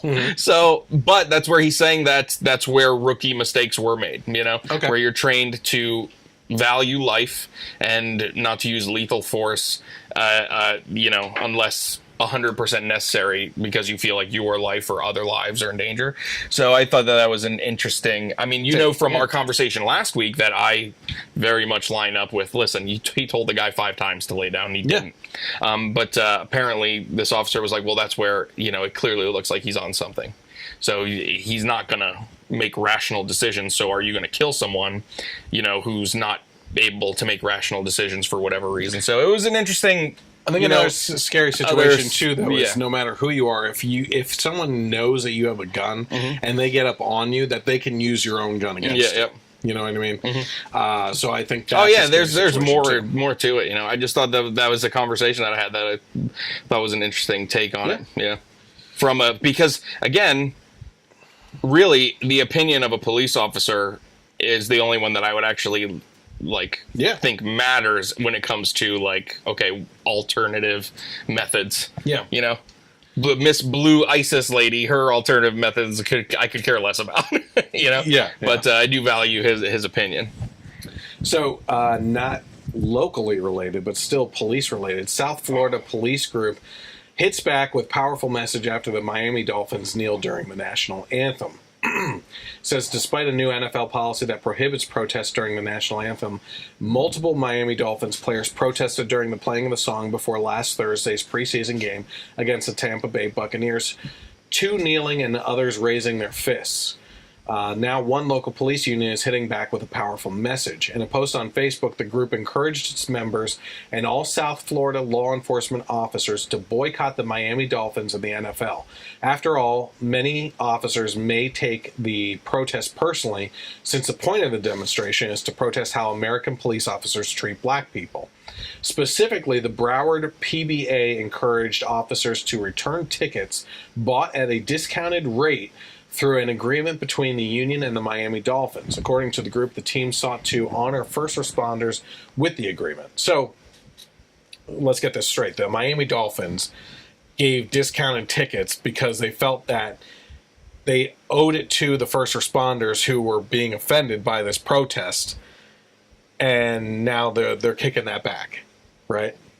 So basically, the front office is following through. The front office is trying to do the right thing, but the players are still going against the employees. Yeah, the players are the employees, as we were talking about before. It says we entered into this partnership with the understanding that the Dolphins organization would require their players to stand for the national anthem. This did not happen at last night's preseason game against Tampa Bay.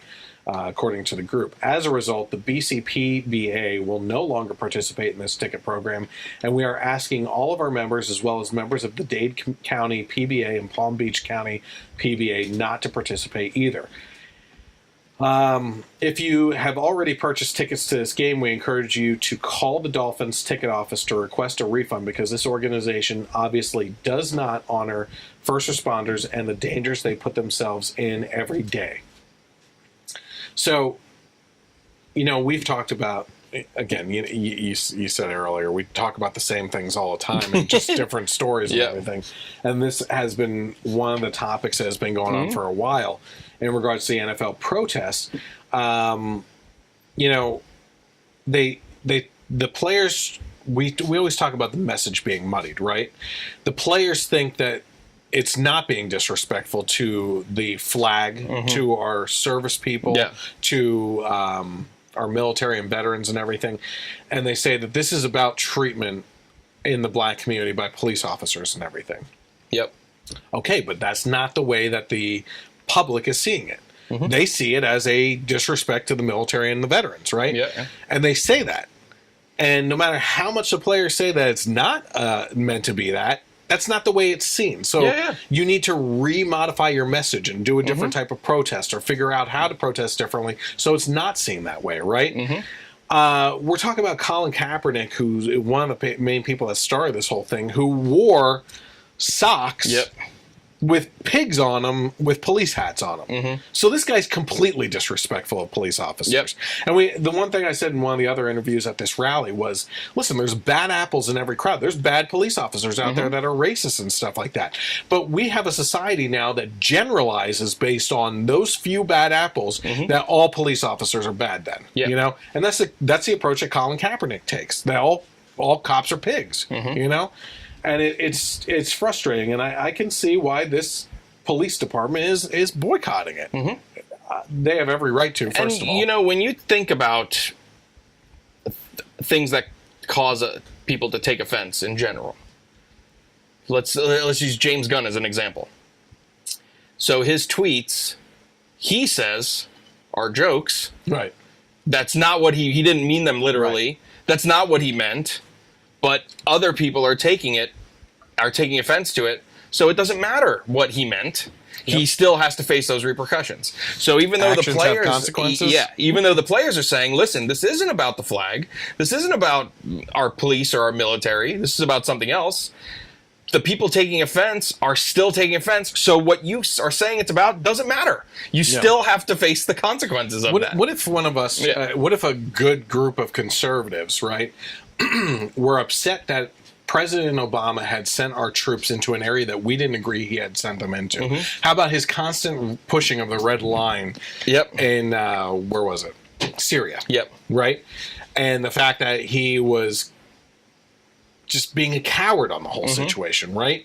What if we wanted to protest that situation with the troops, and every time we were in the presence of the president, when the national anthem would go off, we turned our backs to the president. We would be immediately labeled as racist. It would be about the president, not about the troops. And we could say, no, it's not about that. It's about this, but it wouldn't matter. Nope, it wouldn't matter. No. So sorry, players, it doesn't matter what you say it's about. It's ridiculous. You're still just the fact remains they didn't. If that's not really what it's about, then they didn't think through this protest or a more effective way to do it. And the fact that Kaepernick was caught with socks, with pigs, with police, that's completely delegitimizes any of your claims that it's not about cops or the flag or anything like that. So I don't know if you've been seeing these smoke signals coming up from Massachusetts.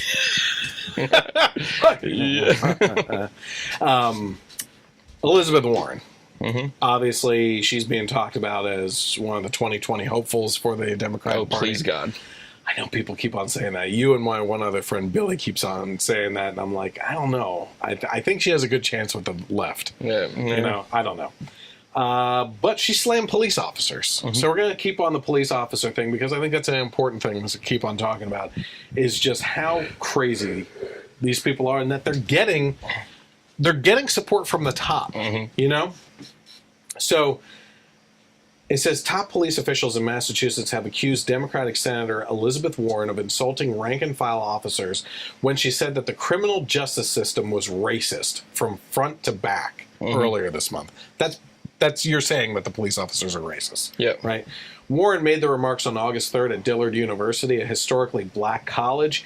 She cited disproportionate arrests of African Americans for petty drug possession, an overloaded public defender system, and state laws barring convicted felons from voting after their sentences are complete. In response, Yarmouth, I don't know, those New Englanders say crazy crap. Police Chief Frank Frederickson called Warren's comments an insult to the hardworking men and women of the Yarmouth Police Department, as well as other local, state, and federal law enforcement agencies who are part of the criminal justice system. In a letter to Warren, Massachusetts Chief of Police Association President Stephen Wajner said he was extremely troubled by the senator's comments. Labeling the entire criminal justice profession as racist spreads false and damaging information about our members. When our elected officials make generalized and inflammatory statements about our entire profession without any information to back their position, it creates further hostility toward our officers and can damage the positive relationships with our residents that we have worked long and hard to establish. I mean, let's face it. After this NFL protest and what happened with Trayvon Martin, even though that wasn't police, that was a rogue security guy, multiple guys. I forget. I'm going to be hated for not remembering the names. It was an Eric something. I don't know. The guy that was choked out, the kid that robbed the store and then rushed at the police and was shot. After all these incidents, the cops have bad PR, right? Yeah. Don't you think they're trying their hardest to like work back from that right now? And in the meantime, while they're trying to do what's best for the community and for their relationship with the community, they're trying. You have a sitting senator, talking about them being racist and that you can't get anywhere with these police, basically. You know? Like, she's just ruining their chances of actually having a cohesive relationship with the community. You know? I would love if there was like a group of police tasked with protecting her, like on some tour or something like that, and they just refused. And one of them went up to her and like, no, it's not because I don't like Indians. Oh my gosh, this is coming from the top down now. Yeah, that's the scary thing about this. Well, I mean, how many times did Obama throughout his presidency divide the country by making police incidents? You know, stuff that he had local things he had no business speaking on. Beergate. You know, it's ridiculous. We don't have the information yet, but the cops acted stupidly. You know. Okay. Kind of along the same lines here in regards to violence on the left and everything. According to the Daily Wire, Antifa attacks D.C. Trump supporters, threatens violence against the president after white nationalist rally fizzles. So in case you didn't know, obviously this past week here was the 1-year anniversary of what happened down in Charlottesville, North Carolina. And where the one woman was hit and struck by a vehicle and killed by a white supremacist, basically. Yep. I mean, there were only two sides down there. There were maybe some people speckled in watching the spectacle, I guess you could say. And you had Antifa, anti-fascists, using fascist techniques to go against the white supremacists. And you had the white supremacists led by Richard Spencer and a bunch of these other idiots going against them. And basically the city was a collision ground for morons. Just stupid people that no one in society wants to identify with. But the media wants to identify them as being representative of the two sides of America, like there's only two sides. Yeah, exactly. It was ridiculous. So after only a handful of white supremacists showed up at a planned Unite the Right 2 rally in Washington, D.C., Antifa, which showed up as part of a counter-protest, was left to antagonize other individuals, including cops, media, and Trump supporters who had the misfortune to wander past their demonstration. Now let's talk about the Antifa for a second here. Two things happened. NBC had their camera. First of all, the camera we use is very expensive. Imagine what a news source camera costs. Lots of money. My wife would, if she's watching, she could actually tell us how much they're worth. Well over $10,000. Okay, for all the stuff that goes on. NBC had their camera smashed into the ground. ABC, one of the Antifa women, went over and cut the cords to it causing over $1,000 in damage to cords and stuff like that. These people are also the ones wearing masks on their face or handkerchiefs across their face. They don't want to be identified because they're cowards. Because they know what they're doing is illegal, that it's anarchy, and they don't want to be caught. You know what they don't want? They don't want public shaming. The same crap that they do to anyone that they disagree with, right?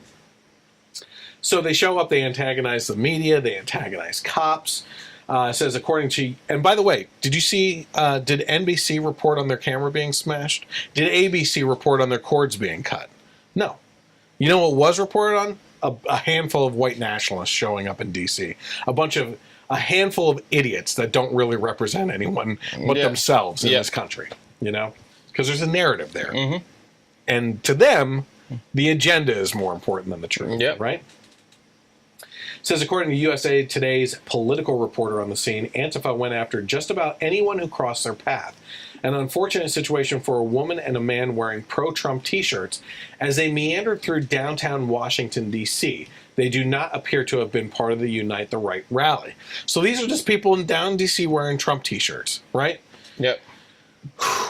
It says a man and a woman who were wearing Trump 2020 shirts and walking away from the Unite the Right 2 rally had water and some other chemicals thrown on them. Counter-protesters followed them for blocks. Eventually, the pair had to run to the police for protection.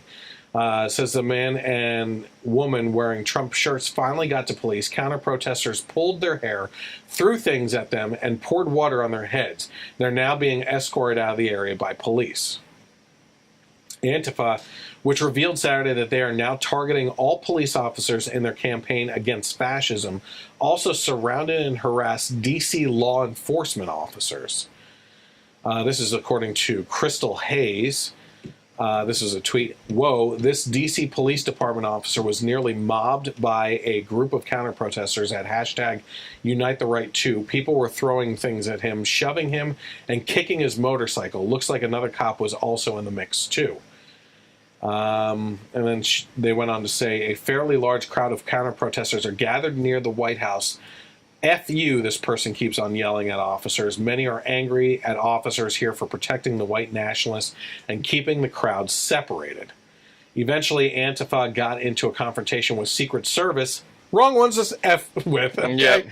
Near the White House. Since the Secret Service doesn't play around, they were quickly dispersed, but not before delivering a message of violence to the president's doorstep. So they basically, I don't know if you heard about this, but one person was interviewed and they said, what would you do if Trump was out here right now? And they said we should Gaddafi him. Basically drag him through the streets to his death and everything. And they're okay with this. They're okay with violence because you don't agree with their opinion. You know, it's got to that insane point right now that the very people that said that they were the tolerant ones want to drag people through the streets and kill them for having a different opinion. You know? Insane. And that's not just hearsay. This is another one. Okay, so that was in regards to police officers and against white nationalists, which be all for. I stand with you against them. Okay, first of all, I am against neo-Nazis, the alt-right for the most part and everything, and white nationalists or whatever you want to call them. These are morons. You know, I'll stand with you. I'm not going to violently go after them. We do still have the First Amendment, if in the meantime, you know. But let's take a look. We were talking last week, remember Portland, Oregon, that ICE station that was held hostage? Let's take a look at this guy from Massachusetts, Elizabeth Warren's territory, so that should give you a little clue there. Smoke signal number 2 coming up here. We're going to introduce you to a fellow from Cambridge, Massachusetts. His name is Brandon Ziobrowski. He has been arraigned. That's him right there, yesterday in New York. On social media, that guy right there, on his Twitter, offered $500 to anybody who would kill an ICE agent. He wrote, I am broke, but will scrounge and literally give $500 to anyone who kills an ICE agent. He is now facing 5 years in prison. Wow, he was in New York visiting a friend, and he got arrested. Can you believe this? He wants to pay people $500 to go and shoot other Americans that are protecting you. He also wants to, I think, strangle John McCain. Yeah. Slit his throat. So obviously he's deranged. Why you can threaten a sitting senator by slitting his throat and still be out on the streets walking there is unbelievable.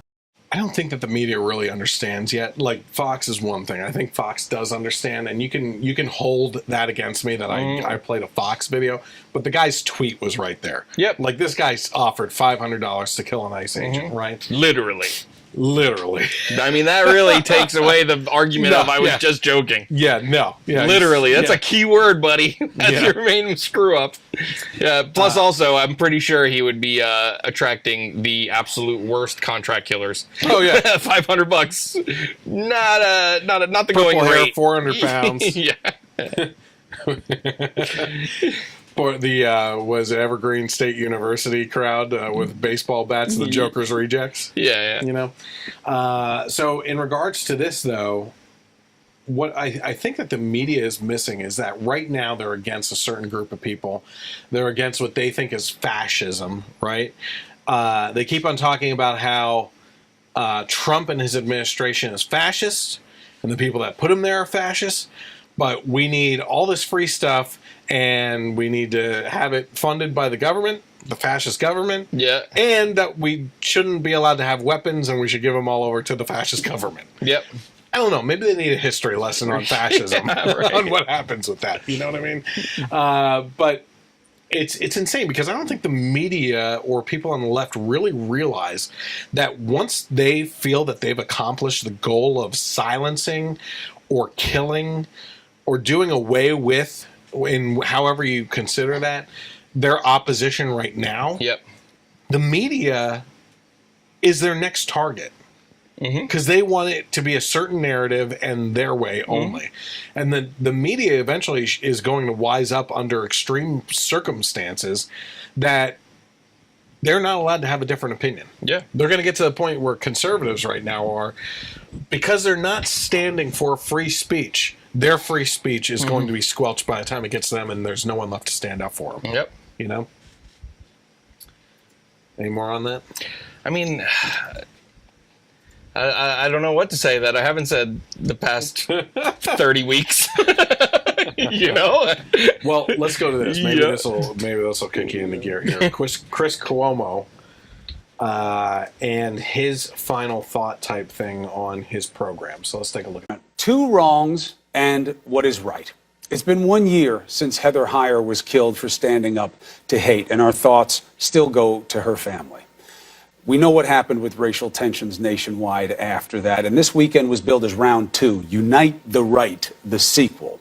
Organizers planned a rally in Washington, D.C. this time, but the turnout of white supremacists was thankfully pathetic, which is why I didn't have to go there and cover it. Only a couple of dozen showed up. Proof they lost membership after being exposed again last year as a bunch of hateful losers? No, they're still in force online, but they didn't have the guts to show up, and that's good. Counter-protesters did. There were good numbers of them. The vast majority were peaceful. But peppered in the crowd were members of Antifa, or anti-fascists. They covered their faces, confronted police, and berated journalists. And that was wrong. Now, you've been hearing it. There's a lot of whataboutism and spin going on, and it's kind of sickening to me. So let's all agree on some common understandings. A protester uses their voice. Song, slang, slurs, there's a huge range, but it is talk. When you use your hands in a violent way, you are a rioter. And unless you're justified in defending yourself and you hit someone, you're a thug, you're a criminal. You attack cops, you slap the media, you're in the wrong, period. But I argue to you tonight, all punches are not equal morally. In the eyes of the law, yes. But in the eyes of good and evil, here's the argument. If you're a punk who comes to start trouble in a mask and hurt people, you're not about any virtuous cause. You're just somebody who's going to be held to the standard of doing something wrong. But when someone comes to call out bigots and it gets hot, even physical, are they equally wrong as the bigot they are fighting? I argue no. Fighting against hate matters. Now, how you fight matters too. There's no question about that. But drawing a moral equivalency between those espousing hate and those fighting it because they both resort to violence emboldens hate, legitimizes hateful belief, and elevates what should be stamped out. It's kind of ridiculous how he says like any kind of physical violence is wrong, period. But yeah, and then starts to justify physical violence. Yeah. Now, just like pedophilia is wrong. Yeah. But yeah, that was last week's sorry, not what we actually put it in think. the context. Yeah. we were ripping into a TED Talk where they were promoting basically pedophilia. Like, yeah. What? Yeah. On a TED Talk. Anyway, go ahead. So, but it's just it's crazy to basically say, okay, well, this kind of violence is okay and it's effective and everything, when really it's not. No. I mean, if you are peacefully protesting against a racist or a bigot and they are physically violent to you and you don't react violently, you've become a martyr. You know, in a way. Hopefully you didn't die, but, you know. And that just makes people more sympathetic to your cause and villainizes them more. Mm-hmm. Now, if you're in a mask and all dressed in black, and especially if they don't throw the first punch, and you are having this virtuous, according to Chris Cuomo, fight, then you're just as bad. It's the two wrongs. He said, but he's at the beginning. That's what he said. Two wrongs don't make right. But no, but yeah. There are two wrongs and there is right. Yeah. I mean, give me a break. But here's the thing about that is I want to talk about hate speech. Right. Yeah. I fight for the right for people to say whatever they want to say, no matter how vile it is. You know what I mean? It should never come to blows over an opinion. Yep. You know what I mean? The thing about hate speech right now is it doesn't exist. It doesn't exist. Exactly right. There is no hate speech. There's hateful speech, but it's a matter of opinion. Yeah. And you can't legislate it. You can't make policies around it. It's all based on opinion on what's going on. So, you know, I have a couple friends that are liberals that will always talk about hate speech coming from the president and coming from Trump supporters and everything. And every other post is them bashing the president and bashing conservatives and everything else. Well, I consider that hate speech. Bashing the president, and bashing me as whether I'm a supporter or a conservative or whatever. So, does that mean that they shouldn't be allowed to say the things about the president that they're saying? Yeah.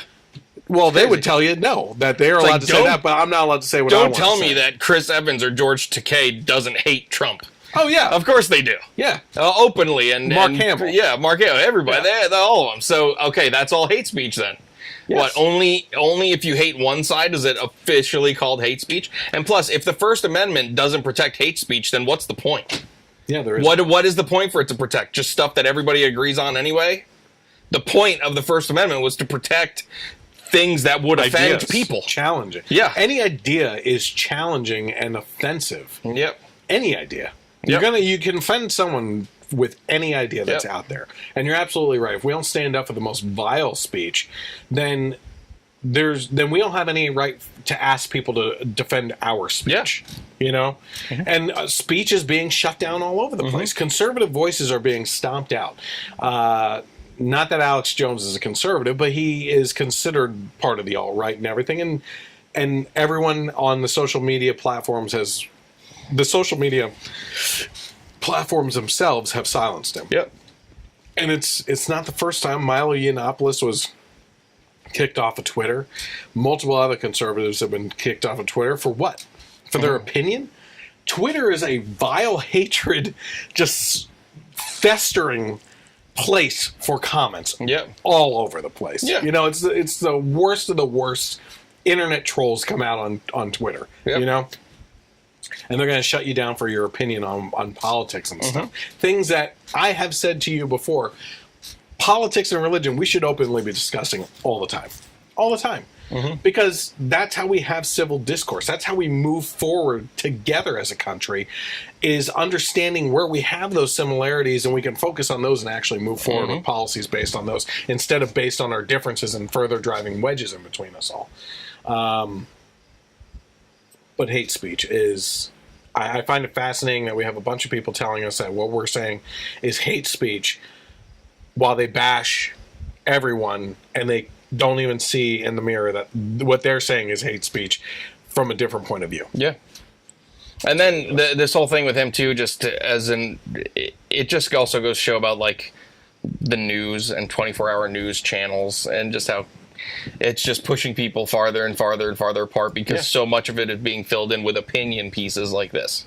You know, I don't know if we talked about it last week, and I don't even remember like where it came from, but I remember discussing either here or with a friend about how, like, you know, back in, you know, when we were in like high school or middle school or wherever, you know, you had the morning news. Yeah, so we did. It was here. Yeah. So morning news, and then you got your like 5 o'clock news, and then you got your nightly world news, and that was it. But now on CNN, Fox News, MSNBC, it's 24 hours a day, so it's all mixing in news and commentary. To fill in the time, and you know, it's probably the worst thing that's cable news. 24-hour news channels is probably the worst thing to happen to society ever. Yeah, I think so. You know, I think it's one of them. Yeah, because I don't think that that feeds into the whole discussion we had a couple of weeks ago about getting out the vote, right?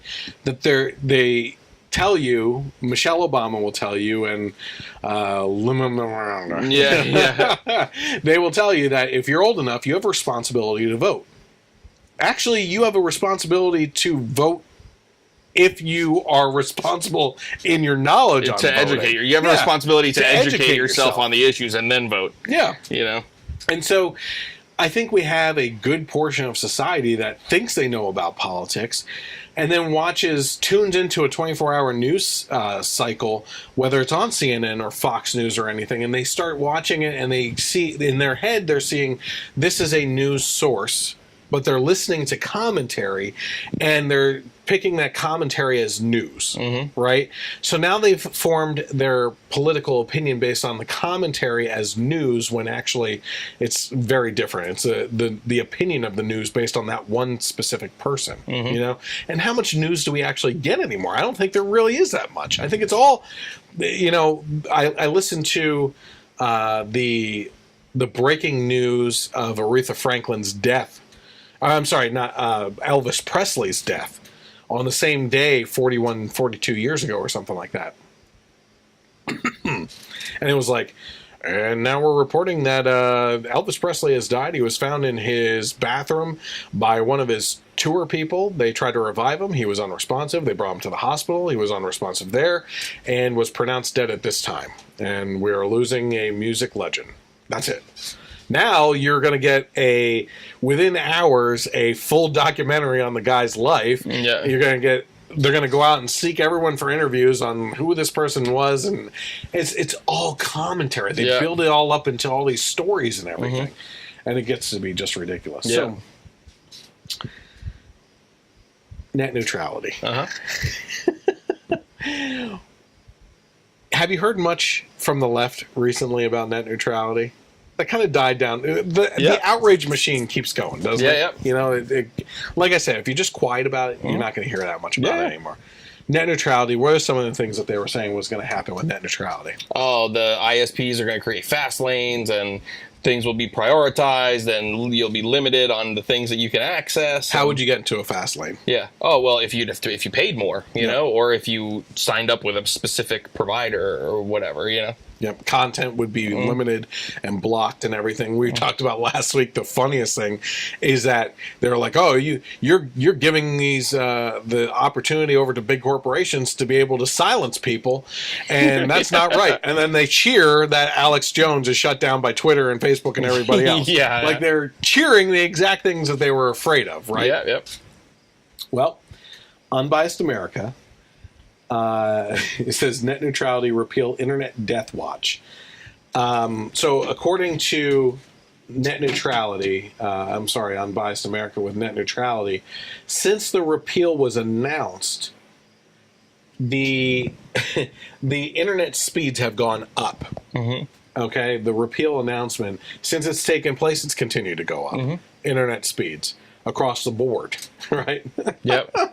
So upload speeds have it's kind of like a plateau. I don't really think you only get so much out of upload speeds don't matter that much. But you're the internet guy. You provide those types of services and everything. I won't say what your company is. I have 2 cents to say about this too. Go for it. Yeah. So the net neutrality I work for an internet service provider and cable provider, right?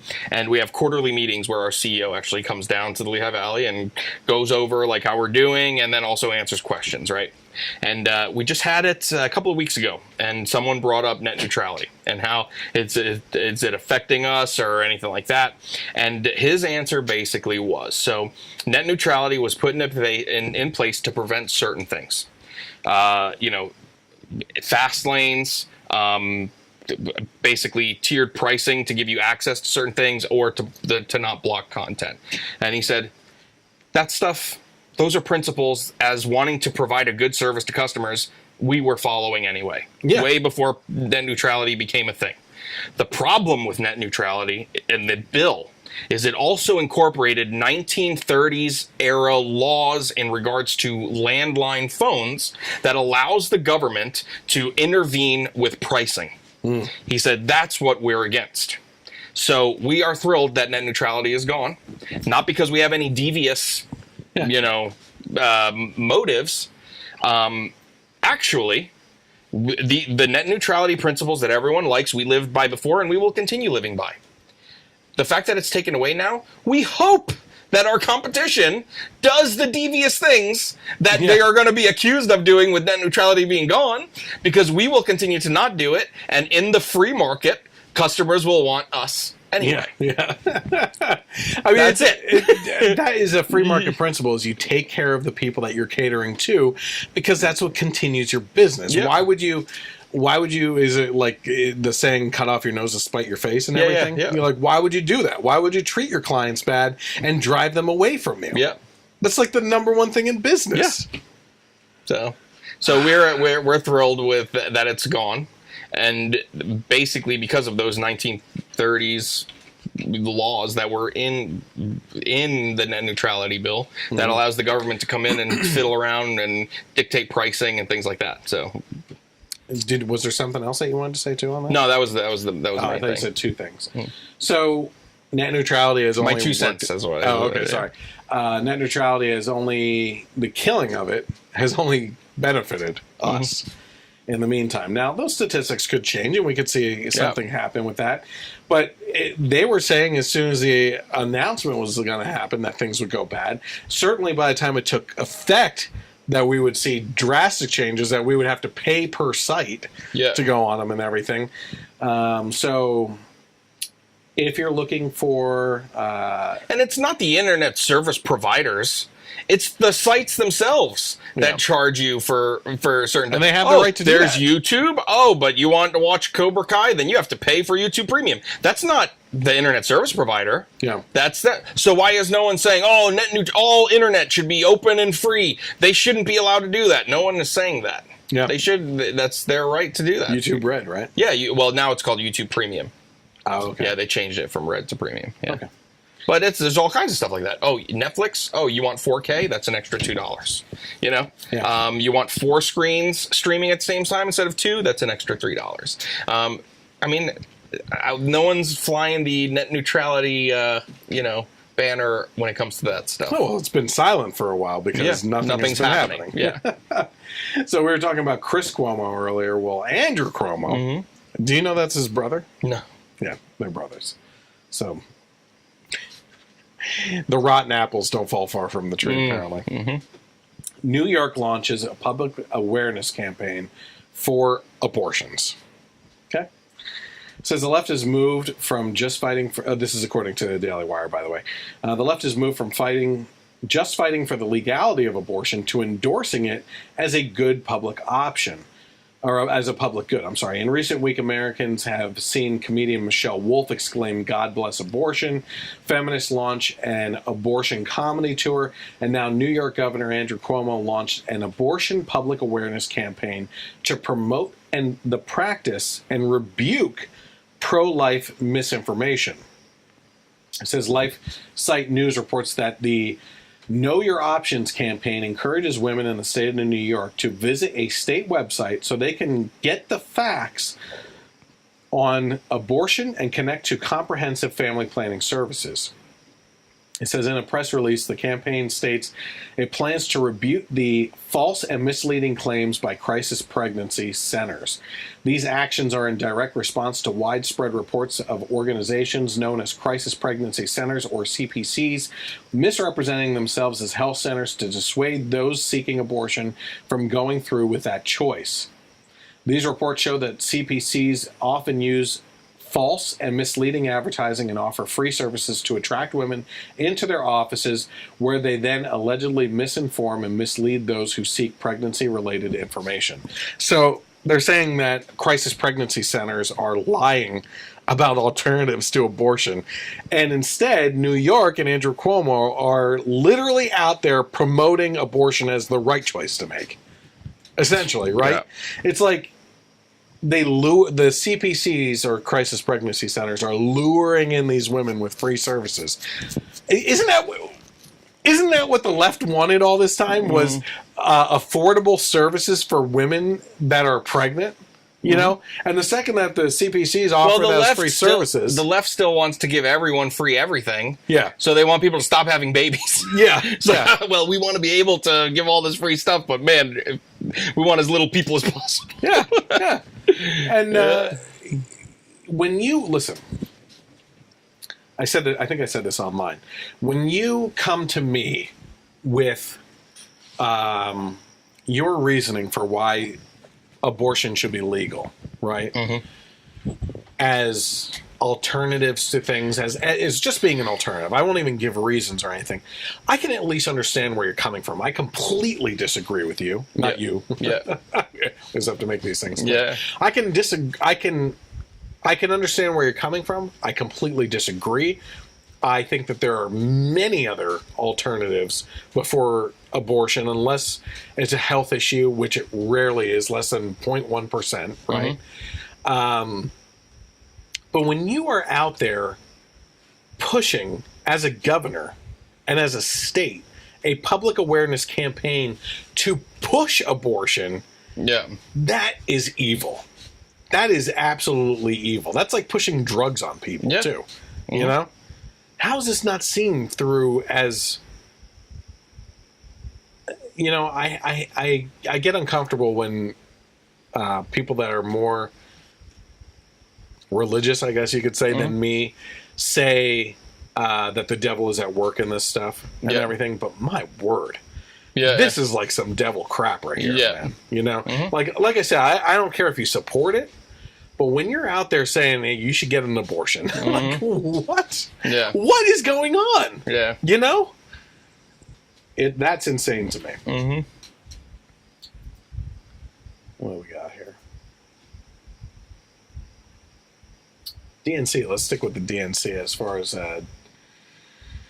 Democratic side and everything. DNC co-chair Keith Ellison. Have you heard a lot about him? We haven't covered him too much, but he's one of the talking heads. Yeah, he's one of the main. I remember he was the one Muslim? That I'm not sure, but I know that he was one of the primary people that they wanted to take over the DNC before Perez got it. Yes.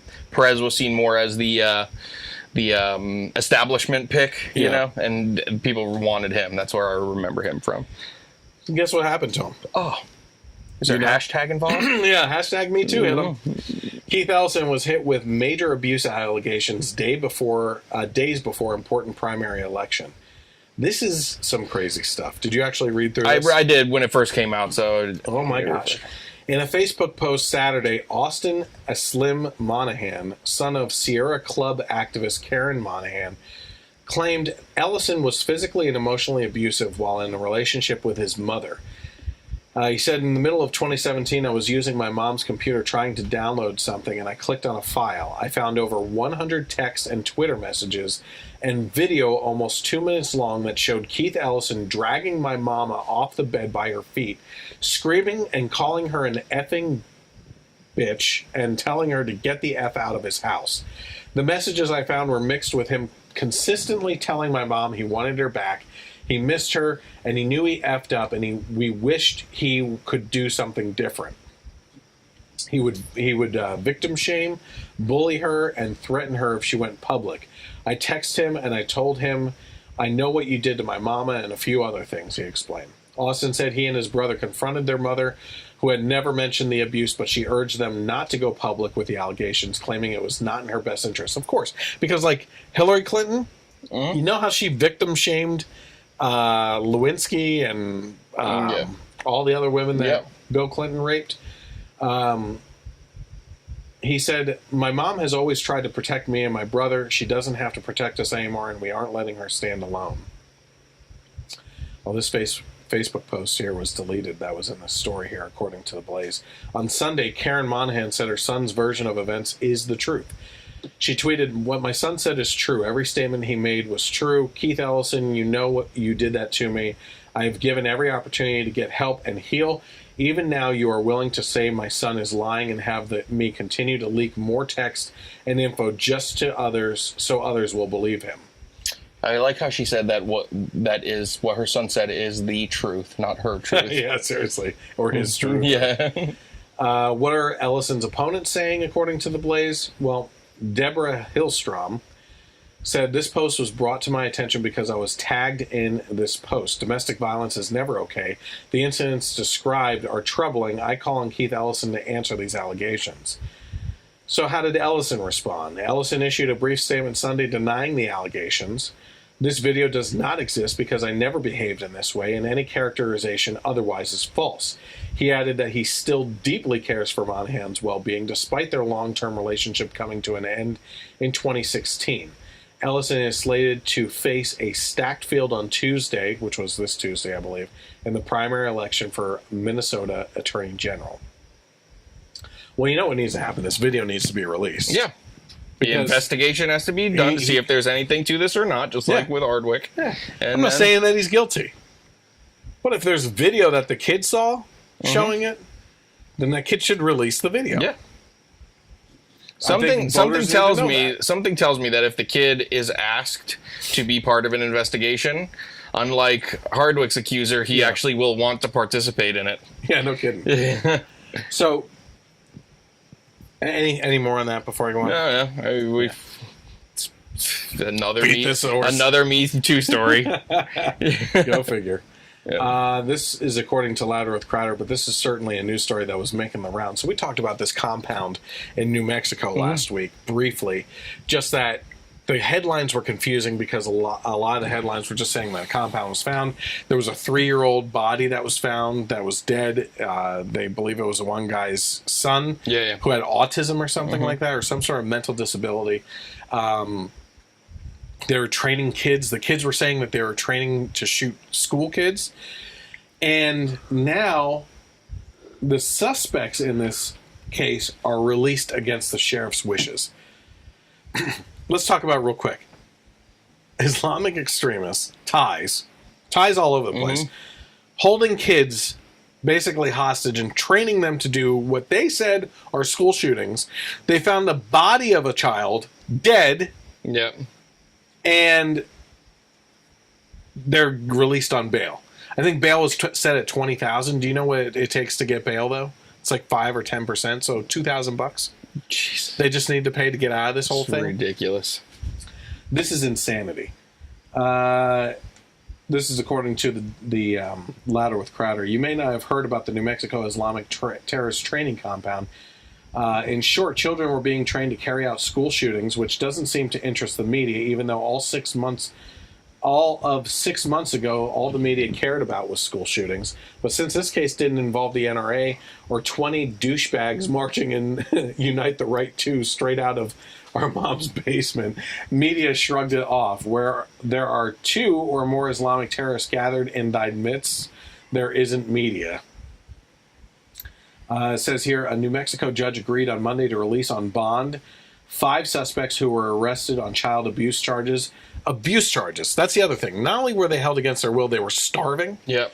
They sent out text messages to authorities that they needed help in there, and they were abused, right? And they're still letting these guys go, just on that stuff, not even on the terrorist stuff.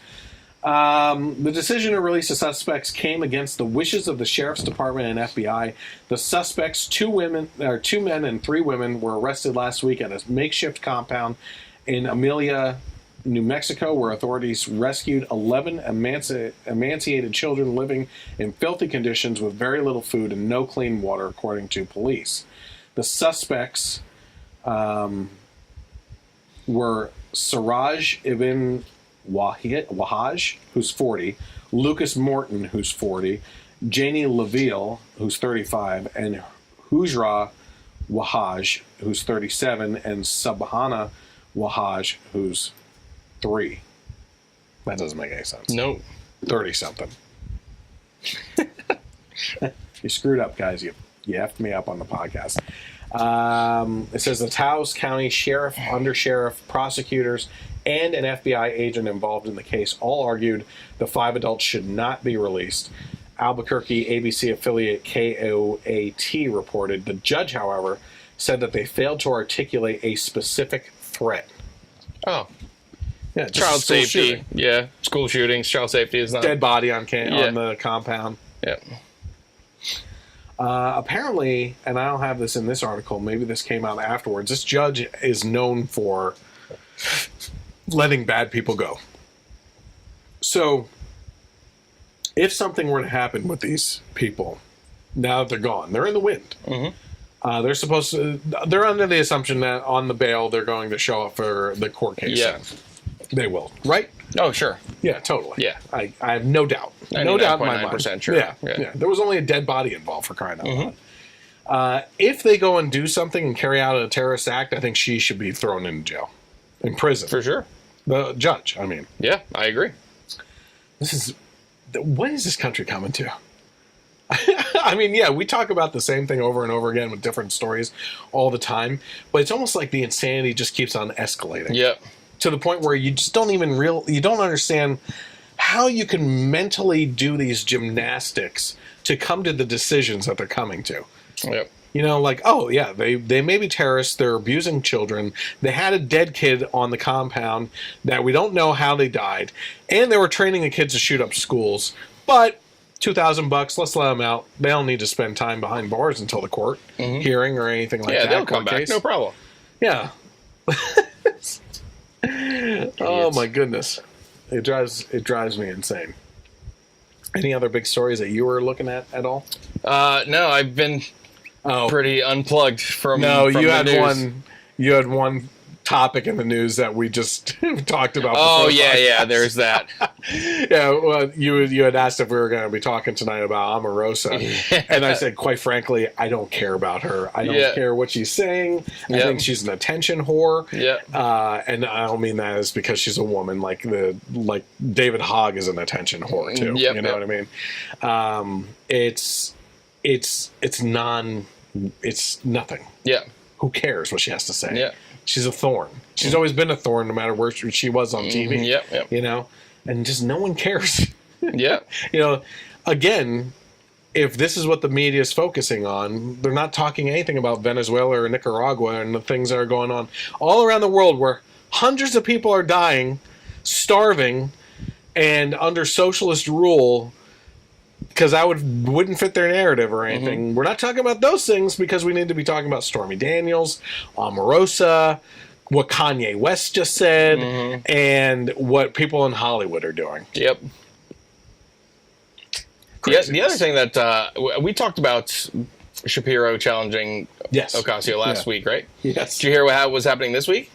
I know that Candace Owens offered her $100,000. Yeah, so basically there are a few conservative women. Candace Owens was one, Allie Stuckey, the conservative millennial, was another one, and then there was another lady. They were like, all right, well, if he's a chauvinist and he's catcalling, then debate us.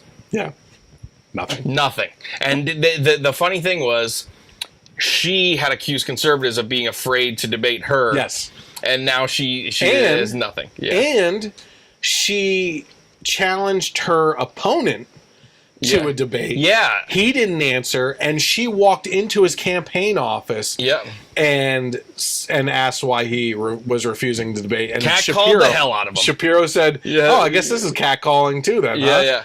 Like, the hypocrisy. It's insane. How do you not see this in your head? I know. And the thing that drives me nuts is, like I was telling you when I came in too, that nobody's changing anyone's mind. I watched a video by the one guy who's on the Young Turks, said her response was the perfect response, and talking about how great it was about catcalling. Yeah. And they're like, that's the worst thing she could have said. And degrading Ben Shapiro like as some kind of idiot. Like, please, I mean, the whole world, except for you guys, knows that he made Cenk Uygur look like an idiot when they debated at Politicon. Yeah. And, I mean, Cenk Uygur is 50 times smarter than this chick. Yeah. So it's... And that hurts to say that. Yeah, exactly. Because he's an idiot. Yes, exactly. That's what I mean. And so she would be annihilated in a discussion or a debate. Yeah. And she knows that, and that's why she's there. But she should have just ignored him. That would have been the best thing she could have done. Yeah, but bringing gender and catcalling into it was the stupidest thing, because now she's got women. Oh, now they're catcalling you? Yeah. And my point to that has always been, like, take the money out of the situation. Yes, he's not your political opponent or anything, but if you have that much faith in your policies and that you believe that you're right economically and everything, you should be able to support that with what you say. Like, even if you do what I don't like you to do and you debate based on emotion, at least have that emotion and that passion behind what you are asking people to vote for you for, to go and have a civil discourse on those ideas so that people can see why your ideas are the better ideas. It's like, put the passion behind, put words to action. Yeah. You know? And I mean, Ben Shapiro went on Bill Maher's show. He wasn't afraid. Yeah. You know, and even Bill Maher even said, like, listen, I'll give you credit. Not a lot of Republicans want to come on my show, or conservatives, but it's obvious that she knows that nothing good for her would come out of sitting in a room with Ben Shapiro. Yep. And I give her credit for realizing that, and just don't say anything, but to bring gender into it and act like an idiot, oh my God. That's excuses. And it's pretty sad that she lives in such a Democratic district that she will win. She will get it. She will become a rep. That, like, a Republican hasn't won there forever, you know? She considered herself an Adam Smith type conservative at one point in time, she said. What? Yeah. Man. So that's knowing your enemy. Yep. So she should even be better at arguing the case, because you should know your opposition and why they feel that way before you even enter into a debate. All right. Well, listen. I appreciate everyone tuning in. Obviously, we covered a lot of different topics tonight, including the movie review and everything. I encourage you to go and subscribe on all the platforms that you're involved in. It'll help us out. Share, like, and share the content. Obviously, we have this little button down here that says like and share. Do that, because the more people that see the podcast and everything, the more we can get interactive on the live stream, the more we can get this type of information out there. We try to take more of an entertainment approach to this podcast than just all politics. So we really want this to spread out and have more of a presence, and certainly do what we can, because we're not paying for the advertising for it. We're not making money on it at all. I still haven't even been paid that $4, so I will give you $2. Yeah,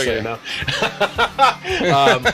But certainly, if you're watching right now, you can go and hit the like and share button. You can also go to the Generation Y Conservative page and hit like on the page, become a fan of it, and hit get notifications so you can know when we go live. You can also go to the YouTube page and just subscribe on there and hit the bell notification when we publish the HD version of the videos of the podcast and some other things going on as well. You can go to the Twitter page and follow along and interact with me on there at Gen Y Conservative without the E on the end of there. And, of course, if you're interested in the audio-only portion of the podcast, you can always listen on KLRN Internet Radio from 3 to 6 p.m. on Sundays, where they have also put me onto iTunes, iHeartRadio, Google Podcasts, and Spreaker as well. And I'm sure if you search, it'll actually show up on a couple other platforms as well. So, in the meantime, I'm glad that you joined us. Tune in again next week. And remember, the set is going to be changing in a little bit because of us moving. So have a great night, and God bless America.